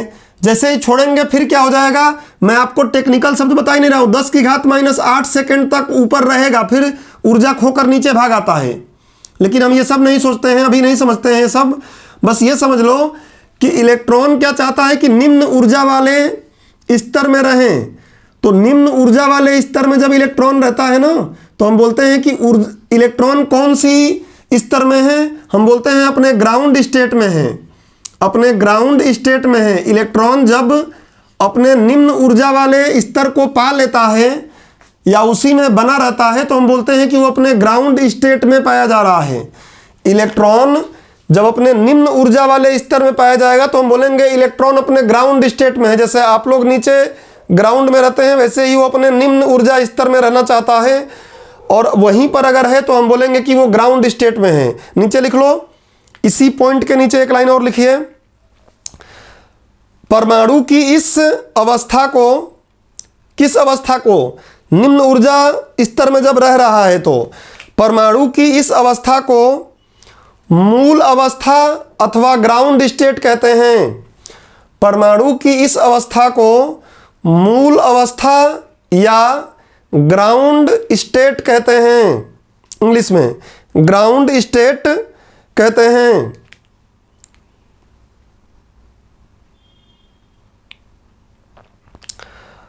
अगला बात लिखो, अगला बात लिखो, पीछे उससे इसको मिटा दूं फिर समझाऊं थोड़ा सा, उसके बाद लिखेंगे। रदरफोर्ड से क्वेश्चन पूछा गया था ना कि भैया इलेक्ट्रॉन गिर क्यों नहीं जाते हैं, इलेक्ट्रॉन नाभिक के अंदर क्यों नहीं गिर जाते हैं। तो उसने बोला था कि भैया हमारी जान लोगे क्या, हमको नहीं पता, हम नहीं बताएंगे। इसने बताया, इसने ये बताया कि देखो ये नाभिक है और यहां इलेक्ट्रॉन ये घूम रहा है। तो हमको पहले से पता है कि जब भी कोई चीज गोल गोल घूमती है तो उसको गोल गोल घूमने के लिए, तो उसको गोल गोल घूमने के लिए अभिकेंद्री बल की जरूरत पड़ती है। केंद्र की तरफ एक बल लगता है, फिजिक्स में पढ़ा चुका हूं, और उसको हम बोलते हैं अभिकेंद्री बल। अभी थोड़ा सा नोट में इस पर समझाऊंगा। अभी अभिकेंद्री बल, और इस अभिकेंद्री बल की प्रतिक्रिया तो खैर नहीं होता है वो, लेकिन अभिकेंद्री बल लगता है केंद्र की ओर, तो केंद्र से बाहर की ओर एक बल लगता है जो इसकी प्रतिक्रिया नहीं है, ध्यान रखेंगे फिजिक्स में पढ़ाया गया है, उसको बोलते हैं अपकेंद्रीय बल। ये बाहर की ओर लगता है, झूले वगैरह पर चरखी पे बैठे होंगे आप, इसको फील करेंगे। अपकेंद्रीय बल, पीछे मैंने आपको बताया था मक्खन निकालने वाली, वो अपना जो ब्लड के बारे में पढ़ाया था, तो वहाँ भी सेंट्रीफ्यूग मशीन के बारे में बात किया था, वॉशिंग मशीन के बारे में समझाया था, तब भी बताया था अपकेंद्रीय बल। तो उसने बोला कि भैया इलेक्ट्रॉन गोल गोल घूम रहा है ना, तो उसके केंद्र पर नाभिक क्या लगा रहा है, नाभिक धनावेशित है, इलेक्ट्रॉन ऋणावेशित है। तो इन दोनों के बीच में आकर्षण बल लग रहा है, और उस आकर्षण बल से ही क्या मिल रहा है, अभिकेंद्रीय बल मिल रहा है। अभिकेंद्रीय बल का अपने आप में कोई अस्तित्व नहीं होता है, पढ़ा चुका हूं मैं आप लोगों को फिजिक्स में, क्योंकि प्रकृति में केवल 4 ही मूल बल होते हैं। प्रकृति में केवल इस सीरीज में भी कहीं समझाया हूं किसी लेक्चर में, प्रकृति में केवल 4 ही मूल बल होते हैं। एक गुरुत्वाकर्षण बल है, एक गुरुत्वाकर्षण बल है, दूसरा विद्युत चुंबकीय बल है, शॉर्ट में लिखूंगा विद्युत चुंबकीय बल है। पूछ लेगा कभी आपसे एग्जाम में ही कभी भी कि कौन से मूल बल हैं, और अगला क्या है, प्रबल नाभिकीय बल है। मूल बल 4 ही हैं प्रकृति में बस। और मैंने आपको बताया था कि ब्रह्मांड जब बन रहा था तो उस समय ये सब एक ही में मिले थे, सुपर बल कहलाते थे। और एक है दुर्बल नाभिकीय बल, फिजिक्स में शुरू के लेक्चर में ही समझाता हूं, दुर्बल नाभिकीय बल। बस 4 ही ये बल हैं। मान लो कि यही 4 एक्टर हैं, बाकी जितने भी बल आप पढ़ते हो, ससंजक असंजक जितने भी बल पढ़ते हो, वो सारे इन्हीं में से कोई एक उस समय भूमिका निभाता है। यही सब एक्टर हैं, अलग अलग पिक्चर में अलग अलग नाम रख के आते हैं। तो अभिकेंद्रीय बल अपने आप में कोई मूल बल है ही नहीं। देखो मूल बल में इसका नाम नहीं है, ये तो इन्हीं में से कोई एक कभी बन जाता है अभिकेंद्रीय बल। अभिकेंद्रीय बल लगता कब है, जब भी कोई व्यक्ति वृत्ताकार मार्ग पे गति करेगा तो उसकी गति को बनाए रखने के लिए, उस वृत्त पर घूमने के लिए, चलने के लिए केंद्र की तरफ अपने आप एक बल लगेगा, जिस बल को बोलते हैं अभिकेंद्रीय बल। और अभिकेंद्रीय बल यहाँ पर कैसे लग रहा है, तो इलेक्ट्रॉन और नाभिक के बीच लगने वाले विद्युत आकर्षण बल के कारण बन रहा है अभिकेंद्रीय बल। और देखो सूर्य है और यहाँ पृथ्वी है, सन अर्थ, इनके बीच में भी लग रहा है, पृथ्वी घूम रही है ना, तो पृथ्वी घूम रही है तो यहाँ भी बल लग रहा है अभिकेंद्रीय बल। यहाँ वाला अभिकेंद्रीय बल किससे मिल रहा है, गुरुत्वाकर्षण बल से मिल रहा है। फिजिक्स की बातें हैं, ध्यान रखेंगे। ये अभिकेंद्रीय बल गुरुत्वाकर्षण से मिल रहा है, ये अभिकेंद्रीय बल विद्युत बल से मिल रहा है। और जब आप साइकिल चलाते हो ना, और साइकिल को मोड़ पर ऐसे मोड़ते हो, तब भी अभिकेंद्रीय बल लगता है मोड़ने के लिए। उस समय टायर और जो आपका सतह है नीचे रोड, उसके बीच में जो घर्षण लगता है, उस घर्षण से अभिकेंद्रीय बल मिलता है। तो अभिकेंद्रीय बल अपने आप में कोई ऐसा बल नहीं है जो मूल है, वो बहरूपिया टाइप का है। अलग अलग चीज अलग अलग आके अभिकेंद्रीय बल की भूमिका निभाते हैं, यही 4 बल में से कोई। तो आप ध्यान रखिएगा कि अभिकेंद्रीय बल अंदर लगता है, और इसको बैलेंस करने के लिए एक बल लगता है जिसका नाम है अपकेंद्रीय। इसको छदम या आभासी बल भी बोलते हैं, फिजिक्स में पढ़े हैं।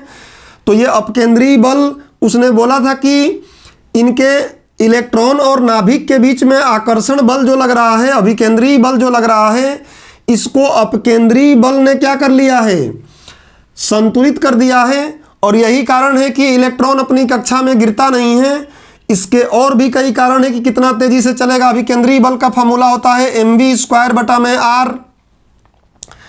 और आपको पता है कि बल का, ये अभिकेंद्रीय बल है ना, सेंट्रीपिटल फोर्स बोलते हैं। और बल का एक और फॉर्मूला पढ़े, OF = m × a, द्रव्यमान इंटू त्वरण। तो क्या कभी छोटी क्लासों में सोचे हो कि त्वरण a जो होता है, इस त्वरण को a के जगह पे यहाँ पे v²/r लिखे हैं, तो ये अभिकेंद्रीय त्वरण है इतना। अभिकेंद्रीय त्वरण अलग चीज होती है, और ये रैखिक त्वरण होता है, कुछ अलग चीज होती है। बट ये फिजिक्स की बात है तो इसको यहीं रहने देंगे। मैं उम्मीद करता हूं कि केमिस्ट्री में आपको ये बात समझा पाया कि अभिकेंद्रीय बल यहाँ पे लग रहा है विद्युत बल के कारण। प्रीलिम्स में कभी क्वेश्चन बन सकता है। और इस आकर्षण बल के कारण इलेक्ट्रॉन गिर सकता था, लेकिन उसको बैलेंस कौन कर दे रहा है, अपकेंद्रीय बल। वो इसके बराबर ही होता है, उसका फॉर्मूला भी यही होता है। बस प्रतिक्रिया नहीं है इसका, ये फिजिक्स में पढ़ाया जाता है। तो अपकेंद्रीय बल क्या कर देता है, इसको बैलेंस रखता है और इलेक्ट्रॉन को गिरने नहीं देता है। लिखिए अगला बिंदु। इतनी बात समझ में आ गई तो हैंड रेज करो। ये जो अभी बात समझाया ये अगर क्लियर है लिखिए, फिर लिखिए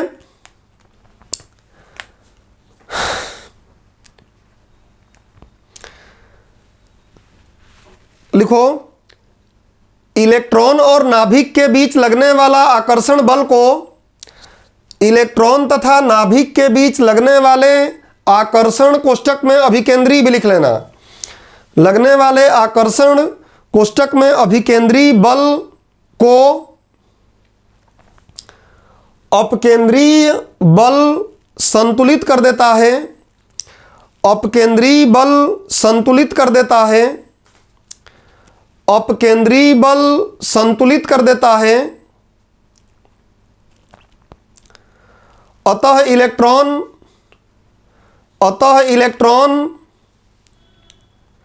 अपनी नियत कक्षा में बना रहता है, मतलब गिरता नहीं है। अतः इलेक्ट्रॉन अपनी नियत कक्षा में बना रहता है। अतः इलेक्ट्रॉन अपनी नियत कक्षा में बना रहता है। चाहो तो डायग्राम बना लेना। ये नाभिक है, ये इलेक्ट्रॉन है। ऐसे तीर ला के लिख लेना, अभिकेंद्रीय बल लग रहा है। ऐसे तीर ला के लिख लो कि अंदर की तरफ लग रहा है अभिकेंद्रीय बल, अभिकेंद्रीय बल, और बाहर का तीर ला के लिख लो अपकेंद्रीय बल, अपकेंद्रीय बल। डायग्राम बना लेना, बाद में समझ में आएगी बात। और फिर दोनों को ऐसे मिला के लिख लो कि संतुलन, इनका संतुलन बना रहेगा, इक्वल इक्वल रहेंगे, और इसलिए इलेक्ट्रॉन अपनी रास्ते पे बना रहेगा, अपना रास्ता छोड़ेगा नहीं, गिरेगा नहीं। और इसके आगे और भी इसकी कहानियाँ मिलेंगी, बट इन्होंने जो बताया वो बता दिया मैं। अब इसको मिटा रहा हूँ मैं और इनकी लास्ट अवधारणा लिखते हैं, फिर इनकी कमी देखेंगे। इनकी लास्ट नहीं बोल सकता मैं, मतलब बहुत सी अवधारणा और दिए हैं, बहुत सी अवधारणाएं इनकी और भी हैं, लेकिन हम सबकी बात नहीं करेंगे यहाँ। जो काम की है उनकी बात कर ले रहे हैं। तो लास्ट एक और लिखते हैं, इसमें एक छोटी सी टेक्निकल बात आएगी, लेकिन वो आप समझ जाओगे आसानी से, मैं समझा दूंगा। अगला बात इन्होंने क्या बोला समझ लो। उन्होंने ये बोला कि देखो ये नाभिक है और ये कक्षाएं हैं, पहले समझो। तो इन कक्षाओं में से सारी कक्षाओं में इलेक्ट्रॉन नहीं घूमते हैं। इन्होंने बोला कि सभी कक्षाओं में इलेक्ट्रॉन नहीं घूम रहे हैं, सभी कक्षा में इलेक्ट्रॉन नहीं घूमेंगे। इन्होंने ऐसा बोला, इन्होंने बोला कि उन्हीं कक्षा में केवल इलेक्ट्रॉन घूमेंगे, केवल उन्हीं कक्षा में इलेक्ट्रॉन घूमेंगे जिनमें उनका कोणीय संवेग कितना रहे, जिनमें उनका कोणीय संवेग h/2 पाई का। अब कोणीय संवेग, एक और फिजिक्स की बात आ गई, समझा दे रहा हूं, अभी रुक जाओ। कोणीय संवेग क्या रहे, h/2 पाई का गुणज रहे। और गुणज मतलब क्या होता है, चाहे 1h/2 पाई हो जाए, चाहे 2h/2 पाई हो जाए, चाहे 3h/2 पाई हो जाए, चाहे 4h/2 पाई हो जाए। ऐसे इलेक्ट्रॉनों का कोणीय संवेग। अब कोणीय संवेग क्या होता है, तो आप पहले जनरली यहाँ नोट डाल के कहीं समझ लो कि संवेग हम पढ़ते हैं, रेखीय संवेग क्या पढ़ते हैं, ये सब फिजिक्स में पढ़ाया जाता है। संवेग बराबर होता है द्रव्यमान इंटू त्वरण। और मैं जीएस के लेवल पर ही पढ़ा रहा हूँ, जरा सा भी टेक्निकल नहीं जा रहा हूँ, लेकिन पता तो होना चाहिए। संवेग बराबर होता है, गलत हो गया ना, द्रव्यमान इंटू वेग। संवेग बराबर क्या होता है, द्रव्यमान इंटू वेग। अब वेग क्या होता है, ये फिजिक्स की बात है। कोणीय संवेग बस इतना समझ लो कि जब वृत्ताकार या घूर्णी गति, घूर्णन गति कोई करता है तो उस समय यही संवेग क्या बन जाता है, कोणीय संवेग बन जाता है। और कोणीय संवेग का फॉर्मूला हो जाता है क्या, द्रव्यमान m इंटू वेग को v से दिखाएंगे, mv। और जिस वृत्त पे घूम रहा है कण ना, उस कण की त्रिज्या ले लो।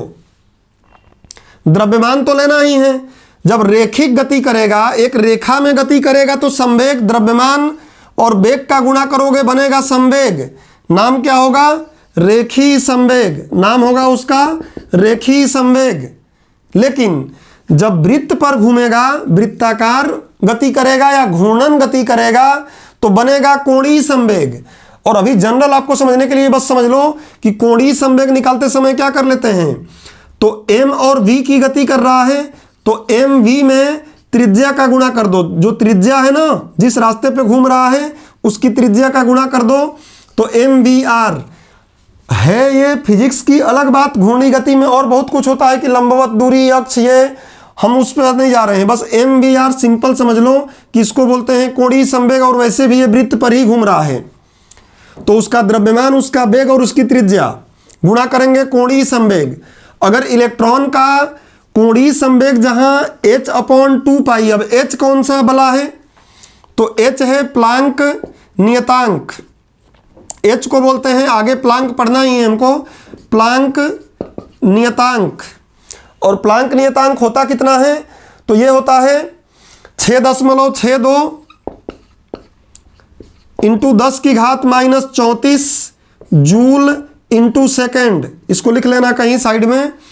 h का मान होता है क्या, और पाई का मान सबको पता है 22/7 या 3.14। पाई का मान सबको पता है 3.14 या 22/7, और 2 का मतलब सबको पता है। तो हमको गुणा करके भाग करके निकालना थोड़ी नहीं है, हम कोई IIT JEE की नीट की तैयारी थोड़ी नहीं कर रहे हैं, हम तो सामान्य धन पढ़ रहे हैं। तो बस ये है क्या, ये हम जान लिए तो काफ़ी है। कोणीय संवेग जान लिए, और कोणीय संवेग h/2π के गुणज रहेगा, वहीं पर इलेक्ट्रॉन घूमेगा, नहीं तो नहीं घूमेगा, ऐसा उन्होंने बताया। और ये बात आगे चल के ठीक भी थी, लेकिन और क्या समस्याएं आएंगी आगे हम देखेंगे। ये बात समझ गए तो अब लिखो, यही बात लिखवाऊंगा। इलेक्ट्रॉन केवल उन्हीं कक्षाओं में घूमते हैं, ये जो समझाया यही बातें लिखवा रहा हूं। इलेक्ट्रॉन केवल उन्हीं कक्षाओं में घूमते हैं जिनमें इलेक्ट्रॉन का कोणीय संवेग, इलेक्ट्रॉन केवल उन्हीं कक्षाओं में घूमते हैं, इलेक्ट्रॉन केवल उन्हीं कक्षाओं में घूमते हैं जिनमें इलेक्ट्रॉन का कोणीय संवेग h/2π का गुणज होता है। h/2π का पूर्ण गुणज कर लेना, केवल गुणज भी अच्छा नहीं है, पूर्ण गुणज मतलब दशमलव में नहीं ले जाना है आपको, वैल्यू पूर्ण गुणज होता है। और पूर्ण गुणज मतलब क्या, आपको रखना है 1 2 3 4, आगे 1 2 3 4 ऐसे रखना है आपको, h के आगे 1h 2h 3h 4h, 1.5h आपको नहीं रखना है। आप हमेशा 1 2 3 4 5 रखेंगे, डिवाइड करने पे दशमलव आ जाए कोई दिक्कत नहीं, लेकिन ऊपर आपको 1 2 3 4 5 ऐसे ही रखना है, आपको दशमलव नहीं रखना है। नीचे 2 पाई से कट करने पे दशमलव आए तो कोई दिक्कत नहीं है, ठीक है। तो लिखो h/2π का पूर्ण गुणज होता है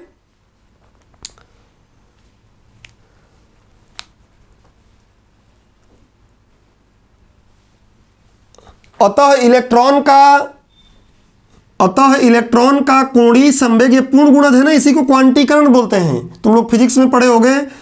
अतः इलेक्ट्रॉन का कोणीय संवेग क्वांटीकृत होता है। क्वांटीकृत मतलब यही, वैल्यू दशमलव में नहीं रखना है हमको, हमेशा 1 2 3 पूर्ण गुणज में रखना है, क्वांटीकृत होता है। अतः इलेक्ट्रॉनों का कोणीय संवेग क्वांटीकृत होता है, क्वांटाइज होता है। क्वांटीकृत मतलब क्या, आपको वैल्यू रखना है कैसे, 1 2 3 4 5 रखना है, दशमलव में नहीं रखना है, ठीक है।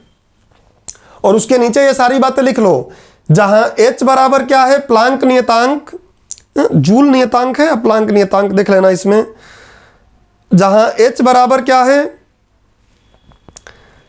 जहां h बराबर है प्लांक नियतांक, और इसकी वैल्यू लिख लो 6.626 इंटू 10⁻34 जूल इंटू सेकेंड।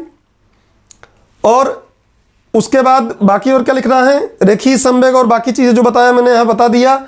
इतना बात, इनके और भी कई इनकी अवधारणाएं हैं, बट इतनी अवधारणाएं आपको दिमाग में रखनी हैं। इतनी अवधारणाएं अगर हम इनका जानते हैं तो आप मेंस में 100 नंबर का अवधारणा मॉडल का वर्णन, इसमें से 1-2 टॉपिक 1-2 बात छोड़ भी सकते थे और कुछ कमियां भी इनकी बता सकते हैं एग्जाम में। तो अगर इतनी बात हो गई है और समझ में भी आ गई है तो भोंपू बजाइए, आगे बढ़े हम, ठीक है। तो H का वैल्यू आप जरूर लिख लिए होंगे उम्मीद करता हूँ। यह आपको इतना ज़रूर जानना है कि H मतलब है क्या और H की वैल्यू क्या है, इतना कम से कम आपको दिमाग में रखना पड़ेगा। प्लांक नियतांक या प्लांक स्थिरांक कहते हैं। अब मैं इसको मिटा रहा हूँ और हेडिंग डालिए बोर के मॉडल की सीमाएं। पहले ही मैं बताया हूँ कि जब भी कोई मॉडल दिया जाएगा उसकी गलती ढूंढेंगे तब जाके और अच्छाई उसमें आएगी, लेकिन गलती बेवजह नहीं ढूंढनी है, गलती है तभी ढूंढनी है, मेरिट पर गलती ढूंढनी है। चलिए तो आगे हेडिंग डालिए बोर के मॉडल की सीमाएं। बोर के मॉडल की सीमाएं, कमियां नहीं बोलेंगे, अच्छा नहीं लगता, हम लोग सीमाएं ही बोलेंगे। बोर के मॉडल की सीमाएं, इनके मॉडल की सीमाएं भी बहुत हैं, हम लोग कुछ ही करेंगे बस। बोर के मॉडल की सीमाएं, देखो मैंने आपको लिखने के लिए एकदम कहीं भी कुछ टेक्निकल नहीं इसमें बताया, आपको सिंपल जैसे समझाया वैसे एग्जाम में लिखना है जीएस के हिसाब से। देखो हो सकता है कि इसी चीज को आईआईटी जेईई वाले भी पढ़ाते होंगे, लेकिन जब वो पढ़ाएंगे तो वो डेरिवेशन पर, न्यूमेरिकल्स पर, उन पे ध्यान देंगे। हम लोग प्रकृति हमारी अलग है, जीएस की है, तो हम जीएस के लेवल पर बात कर रहे हैं कि जीएस में आपको समझ में आए बात। तो लिखो बोर के मॉडल की कमियां और या सीमाएं, इसमें 3-4 बातों पे हम बात करेंगे मुख्य रूप से। पहला समस्या क्या था समझो। पहला समस्या यह है कि अधिकतम लोगों की समस्या यही है मॉडल की कि इनसे केवल उन्हीं परमाणुओं की व्याख्या की जा रही थी, अभी मत लिखो मैं बोल के लिखूंगा, केवल उन्हीं परमाणुओं की व्याख्या की जा रही थी जिनके इलेक्ट्रॉन जिनमें कितने रहे, एक, बस जिनमें इलेक्ट्रॉन एक हैं, इलेक्ट्रॉन की संख्या 1 है, बस उनकी ही व्याख्या ये कर पा रहा था। कैसे आगे देखेंगे। केवल एक इलेक्ट्रॉन है तो हो पा रहा था, मतलब हाइड्रोजन का हो पा रहा था, हीलियम का होगा, लेकिन कब होगा जब हीलियम पर एक धनावेश लग जाएगा, मतलब एक इलेक्ट्रॉन निकल गया है तो एक ही इलेक्ट्रॉन रहेगा। हीलियम का हो पाएगा जब उस पर क्या है, एक इलेक्ट्रॉन निकल गया है। और किसका होगा, अगर आप लिथियम का करना चाहते हो, आगे हम पढ़ेंगे, तो लिथियम में से 2 इलेक्ट्रॉन निकाल दो तो बचेगा कितना इलेक्ट्रॉन, एक ही इलेक्ट्रॉन बचेगा।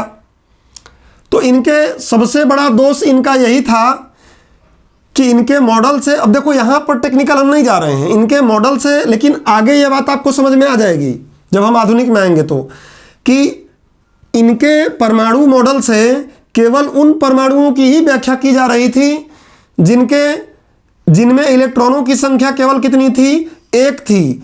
अगर एक से अधिक इलेक्ट्रॉन उसमें हैं, इलेक्ट्रॉन अगर एक से अधिक हैं तो इनका मॉडल फेल हो जा रहा था, इनका मॉडल से उसकी व्याख्या हो ही नहीं पा रही थी। तो पहला कमी यही लिखो, आगे धीरे धीरे आपको बातें एकदम क्लियर हो जाएंगी। अभी इसको लिखिए। हाँ मैं सोचा कुछ लोग लिखे हैं तो पुराना ही चैट दिख रहा है। पहला पॉइंट लिखिए, यह मॉडल केवल एक इलेक्ट्रॉन वाले परमाणु की ही व्याख्या कर सकता है। पहली कमी और सबसे बड़ी कमी, यह मॉडल केवल एक इलेक्ट्रॉन वाले परमाणुओं की ही व्याख्या कर सकता है। यह मॉडल केवल एक इलेक्ट्रॉन वाले परमाणुओं की ही व्याख्या कर सकता है। जैसे हाइड्रोजन, उतार लो इसको, हाइड्रोजन में एक परमाणु है, मतलब सॉरी एक ही इलेक्ट्रॉन है। हीलियम में 2 है, लेकिन प्लस कर देंगे तो एक इलेक्ट्रॉन दे देगा। आयन कैसे बनते हैं पीछे पढ़ाया हूं, तो वहां से देख लेना, एक इलेक्ट्रॉन दे दिया है इसलिए एक ही इलेक्ट्रॉन बचा। इसमें लिथियम में होते हैं 3 इलेक्ट्रॉन, लेकिन 2 इलेक्ट्रॉन दान कर दिया है उसने, इसलिए एक ही बचा। तो केवल एक ही इलेक्ट्रॉन रहेगा तो यह व्याख्या करेगा, एक से अधिक इलेक्ट्रॉन रहेगा व्याख्या कर ही नहीं पाएगा। सबसे बड़ी कमजोरी। अगला लिखो, यह मॉडल, अच्छा ये मॉडल ये नहीं बता पाया कि परमाणु आपस में जुड़कर अणु क्यों बना लेते हैं। परमाणु आपस में जुड़कर जैसे हाइड्रोजन है परमाणु, तो ये जुड़कर H2 क्यों बना लेता है, 2 हाइड्रोजन जुड़कर H2 क्यों बना लेता है। आखिर में कौन ऐसी दिक्कत है, क्या ऐसी तकलीफ है, कौन ऐसी प्रॉब्लम है कि ये जुड़कर आबंध बना लेते हैं। इसी को मैंने आपको रासायनिक बंध भी बताया था ना, आगे पढ़ेंगे ये जुड़ क्यों जाते हैं, आबंध क्यों बना लेते हैं, पूछा गया तो इसने बोला कि भाई मुझे नहीं पता।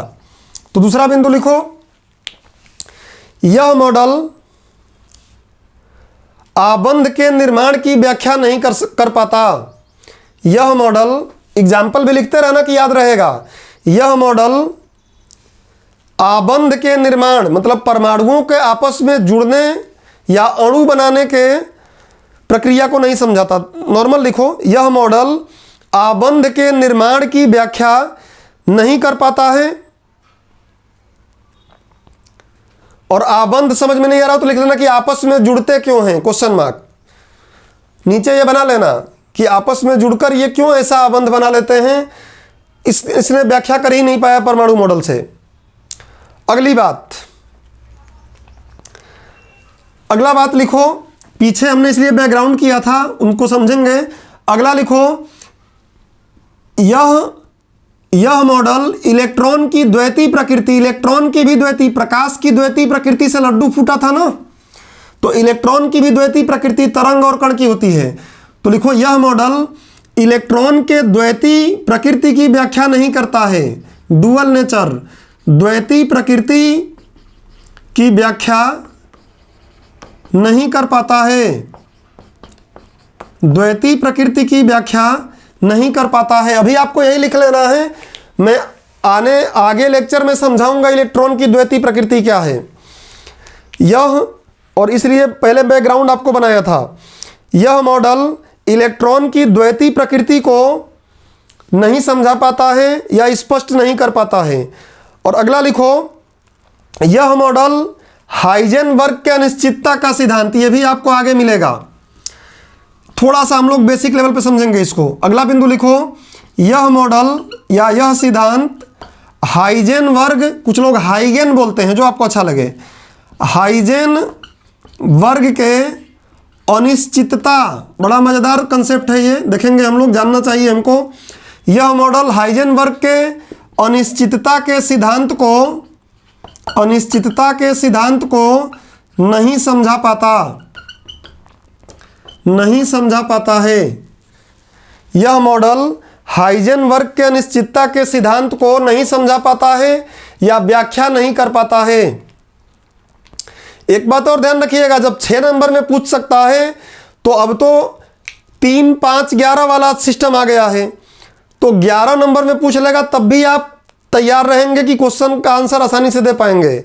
हम 3 नंबर का अलग से लिखवा दें, 5 नंबर का अलग से, तो फिर एग्जाम निकालने वाली बात हो नहीं पाएगी कभी। अगला बात लिखो, अगला कमी लिखो इनका, अगला इनका कमी है, लिखो, यह मॉडल जीमेन प्रभाव, यह मॉडल जीमेन, कुछ लोग जेमेन बोलते हैं, आप जीमेन लिखो, विद्वान का नाम है। जीमेन प्रभाव, समझा रहा हूं, जीमेन प्रभाव तथा स्टार्क प्रभाव की व्याख्या नहीं कर पाता, यह मॉडल जीमेन प्रभाव तथा स्टार्क प्रभाव की व्याख्या नहीं कर पाता। अब आपके दिमाग में आ रहा होगा कि ये कौन सी बला आ गई यार, जीमेन प्रभाव, और ये तो अचानक से नई बात आ गई, तो इसको समझ लेते हैं थोड़ा, ये मिटा के। उससे पहले एक बात और लिखवा लूंगा, फिर इसको समझाऊंगा। उसके बाद इससे पहले एक और कमी लिखवा लेता हूं और फिर इन दोनों को समझाता हूं, एकदम क्लियर कट समझ में आ जाएगा। तो एक और कमी लिख लो, उसके बाद बात करते हैं। एक और कमी इनका लिख लो, लास्ट कमी है। और आज की क्लास में सेमरफील्ड पे नहीं चलेंगे हम लोग, इसी को कंप्लीट करके रोक देंगे, सेमरफील्ड को अगले पे चलेंगे क्योंकि अगली क्लास का समय हो रहा है। लिखो अगला, यह मॉडल हाइड्रोजन के सूक्ष्म स्पेक्ट्रम की व्याख्या नहीं कर पाया। यह मॉडल हाइड्रोजन, इसलिए पीछे मैं आपको बैकग्राउंड में बोला था कि हाइड्रोजन का स्पेक्ट्रम, और सब बताऊंगा आगे, कोई सिंगल बात भी आपको डाउट में मतलब रटने नहीं दिया जाएगा, सब समझा दिया जाएगा जीएस के लेवल पर। यह मॉडल हाइड्रोजन के सूक्ष्म स्पेक्ट्रम की व्याख्या नहीं कर पाया, सूक्ष्म स्पेक्ट्रम की व्याख्या नहीं कर पाया। नहीं कर सका या नहीं कर पाया, ये क्या है? अब तीन बातें हमें समझनी है। हाइड्रोजन का पूरा स्पेक्ट्रम तो यहाँ नहीं समझा सकता, आगे ही समझा पाऊंगा उसको एकदम बेसिक तौर पर। अभी समझो कि इसने ये बोला ना कि जो हाइड्रोजन के अणु अभी अवशोषण करके उत्सर्जन करके जो इलेक्ट्रॉन बाहर जाएंगे, ऊपर नीचे आएंगे ना, तो उसको बता रहा है। ये बोला था कि जो स्पेक्ट्रम मिलेगा वो विविक्त मिलेगा, रेखिक मिलेगा। अब ये नहीं लिखा है, बोला था कि अवधारणाएं बहुत सी इसकी हैं, लेकिन सारी अवधारणाएं बताया नहीं। तो इसने क्या बताया था कि हाइड्रोजन के स्पेक्ट्रम जो मिलते हैं, आगे मैं डिटेल करूंगा, अभी बस सिंपल समझ लो। तो उसने बोला कि ये हाइड्रोजन के जो स्पेक्ट्रम हैं ये रैखिक मिलते हैं, सतत नहीं मिलते हैं, सतत नहीं मिलते हैं। एकदम सही बताया, सतत नहीं मिलते हैं बोला तो एकदम सही। इसको टॉफी दिया गया कि भैया तू बहुत सही बताया है, क्योंकि हाइड्रोजन के स्पेक्ट्रम जो होते हैं या परमाणु के ही स्पेक्ट्रम जो होते हैं, हाइड्रोजन परमाणु ही तो है, तो परमाणु के स्पेक्ट्रम क्या है अगले लेक्चर में आप देखेंगे। परमाणु के जो स्पेक्ट्रम होते हैं, ये स्पेक्ट्रम पहले लोग बोल रहे थे कि सतत है, रदरफोर्ड वगैरह के टाइम पर तो सतत ही मानते थे कि सतत है एकदम, अभी शुरू में ही बताया। इसने बोला नहीं, सतत नहीं है। क्यों सतत नहीं है उसने बता भी दिया था कि जाते हैं आते हैं तो एक निश्चित ऊर्जा लेते हैं। तो ये सतत बोला कि सतत नहीं है, तो उसको एक टॉफी दिया गया, भैया तुम जीत गए।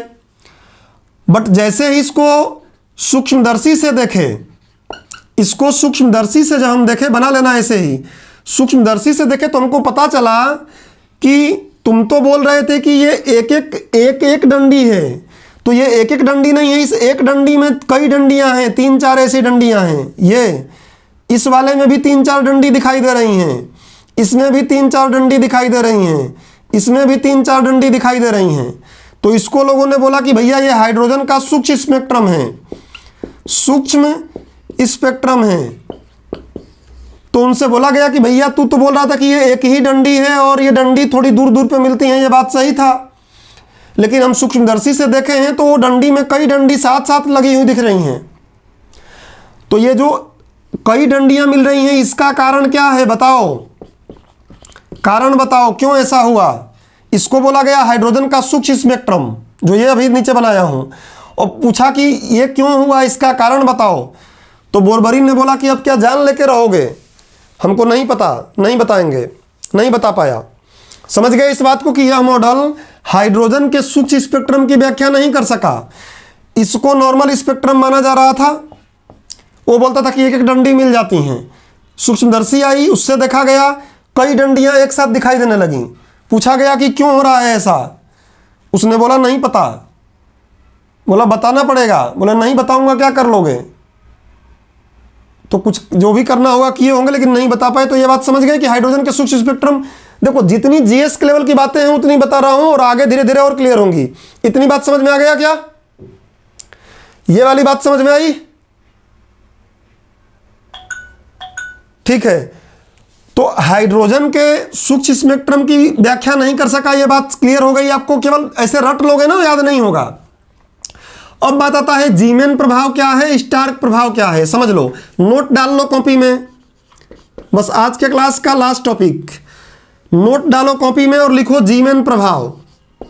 जीमेन प्रभाव। अब मैं जीमेन विद्वान के बारे में नहीं बता रहा हूं, आप गूगल कर सकते हैं, देख लीजिएगा जीमेन कौन था। अच्छा, जीमेन प्रभाव किससे संबंधित है, तो इसी स्पेक्ट्रम से है। ये स्पेक्ट्रम जो देख रहे हैं ना, स्पेक्ट्रम की परिभाषा पीछे वाले लेक्चर में थोड़ा बताया था, उसके पहले भी बताया हूं, और आगे कल के लेक्चर में और बताऊंगा। तो इन्हीं पर आधारित है ये। जीमेन प्रभाव क्या बोला, इसने बोला कि जैसे जो ये हाइड्रोजन का स्पेक्ट्रम है ना, देखो इसने क्या किया, आपको ऐसे बना लेना है दिमाग में। हाइड्रोजन के स्पेक्ट्रम को इसने कहाँ रखा, चुंबकीय क्षेत्र में रखा। और चुंबकीय क्षेत्र आप लोगों को पीछे याद कर लो, वो गाना गा रहे थे पीछे, लग जा गले, तो चुंबकीय क्षेत्र में रख दिया। तो चुंबकीय क्षेत्र में रख के देखा तो ये क्या हो गया, उथल पुथल हो गया। इसमें तो सब जो पहले क्रम ठीक ठाक बना हुआ था ना, वो सब बिगड़ गया, उथल पुथल हो गया, इधर उधर सब मिल गए। जैसे बाल बिखर जाते हैं ना, कोई हाथ ऐसे कर देता है, तो वैसे ही वो सारी रेखाएं भी क्या हो गई, बिखर गई, उथल पुथल हो गई। तो जीमेन प्रभाव उसी को बोला गया। जीमेन प्रभाव मतलब क्या? चुंबकीय क्षेत्र के प्रभाव से परमाणु, हाइड्रोजन ना बोल के परमाणु बोल देना, कि परमाणु के स्पेक्ट्रम का उथल पुथल हो जाना, विचलित हो जाना ही क्या है? जीमेन प्रभाव। तो इसके साथ एक और आ गया, स्टार्क आ गया। मिचेल स्टार्क नहीं, जो आईपीएल खेल रहा है, ऑस्ट्रेलिया का खिलाड़ी, ये अलग है। स्टार्क ने बोला कि मैं भी एक प्रभाव दूंगा, और इसने क्या किया? विद्युत क्षेत्र लगा दिया। वैसे तो विद्युत क्षेत्र चुंबकीय क्षेत्र साथ बनते ही हैं, बट उसने विद्युत क्षेत्र लगा के देखा, और विद्युत क्षेत्र लगा के देखा, तब भी देखा कि क्या हो गया? जो परमाणु की स्पेक्ट्रम है, परमाणु स्पेक्ट्रम है, ये क्या हो गए? इससे भी उथल पुथल हो गए, इससे भी उथल पुथल हो गए, बिखर गए, इधर उधर हो गए। जो जमे थे क्रम में वो सब इधर उधर हो गया। जैसे ये जमे हुए हैं ना, आगे पीछे इधर उधर टेढ़ा मेढ़ा हो गए। तो इसने बोला कि इसको मैं बोलूँगा स्टार्क प्रभाव। तो स्टार्क प्रभाव क्या है? विद्युत क्षेत्र के प्रभाव से परमाणु के स्पेक्ट्रम का विचलित हो जाना ही क्या है? स्टार्क प्रभाव है। चुंबकीय क्षेत्र के प्रभाव से परमाणु के स्पेक्ट्रम का उथल पुथल या विचलित हो जाना ही क्या है? जीमेन प्रभाव है। तो ये आपको बनाना है कॉपी में, जैसे कि जिससे कि आप फ्यूचर में रिवाइज करें, फ्यूचर में तो आसानी से आपको समझ में आ जाए। मैं बोल के लिखवा देता हूँ, लिख लो एक एक लाइन। समझ गए बात मैं क्या बोल रहा हूँ? ये बात क्लियर है जो मैंने बोला अभी? यहाँ समझ में आना चाहिए, रटने कुछ नहीं दूंगा। अभी भी जो इसमें बातें बहुत सी आपको नहीं आती हैं ना, वो भी आगे के लेक्चरों में एकदम क्रिस्टल क्लियर हो जाएंगी। सामान्य अध्ययन के लेवल पर कुछ भी रटने नहीं दूंगा, हर बात आपको क्लियर हो जाएगी। समय लगेगा, लगाएंगे, और ऐसे ही कोर्स करके भी दिखाएंगे, ये भी ध्यान रखो।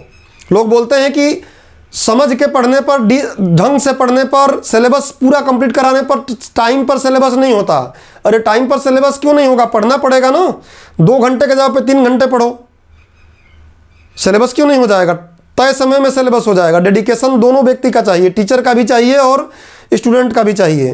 तय समय पर कोर्स कंप्लीट होगा, हर एक बात को क्लियर करते हुए, हर एक बात को समझकर। लिखो जीमेन प्रभाव। जीमेन प्रभाव में लिखो विद्युत चुंबकीय, लिखो चुंबकीय प्रभाव, चुंबकीय क्षेत्र के प्रभाव के कारण, चुंबकीय क्षेत्र के प्रभाव के कारण, चुंबकीय क्षेत्र के प्रभाव के कारण परमाणु के स्पेक्ट्रम का विचलित होना ही, परमाणु के स्पेक्ट्रम का विचलित होना ही जीमेन प्रभाव कहलाता है। हिंदी आता है, जैसे मैं बना के बोल रहा हूं आप भी बोल सकते हो। चुंबकीय क्षेत्र के प्रभाव के कारण परमाणु के स्पेक्ट्रम का उथल पुथल या विचलित हो जाना ही क्या है? जीमेन प्रभाव कहलाता है। दूसरा लिख लो स्टार्क प्रभाव। दूसरा लिख लो स्टार्क प्रभाव। उथल पुथल समझ लो, बाल ऐसे वैसे हो गए, ऐसे ही इनका क्रम ही बिगड़ जाता है, टेढ़ा मेढ़ा कुछ भी कहीं कहीं लग जाते हैं। अगला लिखो स्टार्क प्रभाव। लिखो विद्युत क्षेत्र के प्रभाव के कारण, विद्युत क्षेत्र के प्रभाव के कारण परमाणु के स्पेक्ट्रम का उथल पुथल या विचलित हो जाना ही, परमाणु के स्पेक्ट्रम का उथल पुथल या विचलित हो जाना ही, उथल पुथल या विचलित हो जाना ही स्टार्क प्रभाव कहलाता है। तो आज की क्लास में जैसा वादा किया गया था कि सोमरफेल्ड का भी पढ़ लिया जाएगा परमाणु मॉडल, लेकिन बीच में लाइट के जाने से, बीच में लाइट नहीं गई होती तो काश ऐसा नहीं हुआ होता, ज़रूर पढ़ लिए होते, क्योंकि वो इतना बड़ा नहीं है। उसने, उसका मुख्य रूप से 2 अवधारणाएं हैं और बाकी 3-4 कमियां हैं, तो हो गया होता। लेकिन लाइट के जाने से जो 15-20 मिनट अपना नुकसान हुआ, नहीं हो पाया क्लास। कल की क्लास में हम लोग इसको कंटिन्यू करेंगे। जो इसमें बातें और भी आपको समझ में नहीं आई हैं बैकग्राउंड में, वो धीरे धीरे क्लियर होंगी। धैर्य रखें। अभी की क्लास में जितना हमने बताया, जितना आपको समझाया, जिसको बोला कि बाद में बताऊंगा, उसको छोड़कर हर बात समझ में आ गई है क्या? ठीक है, तो इतनी बातों पर आप रिवाइज करिए, इतनी बातों को पढ़िए। मिलेंगे हम लोग अगली क्लास में कल। तब तक सबको जप नाम। Thank you.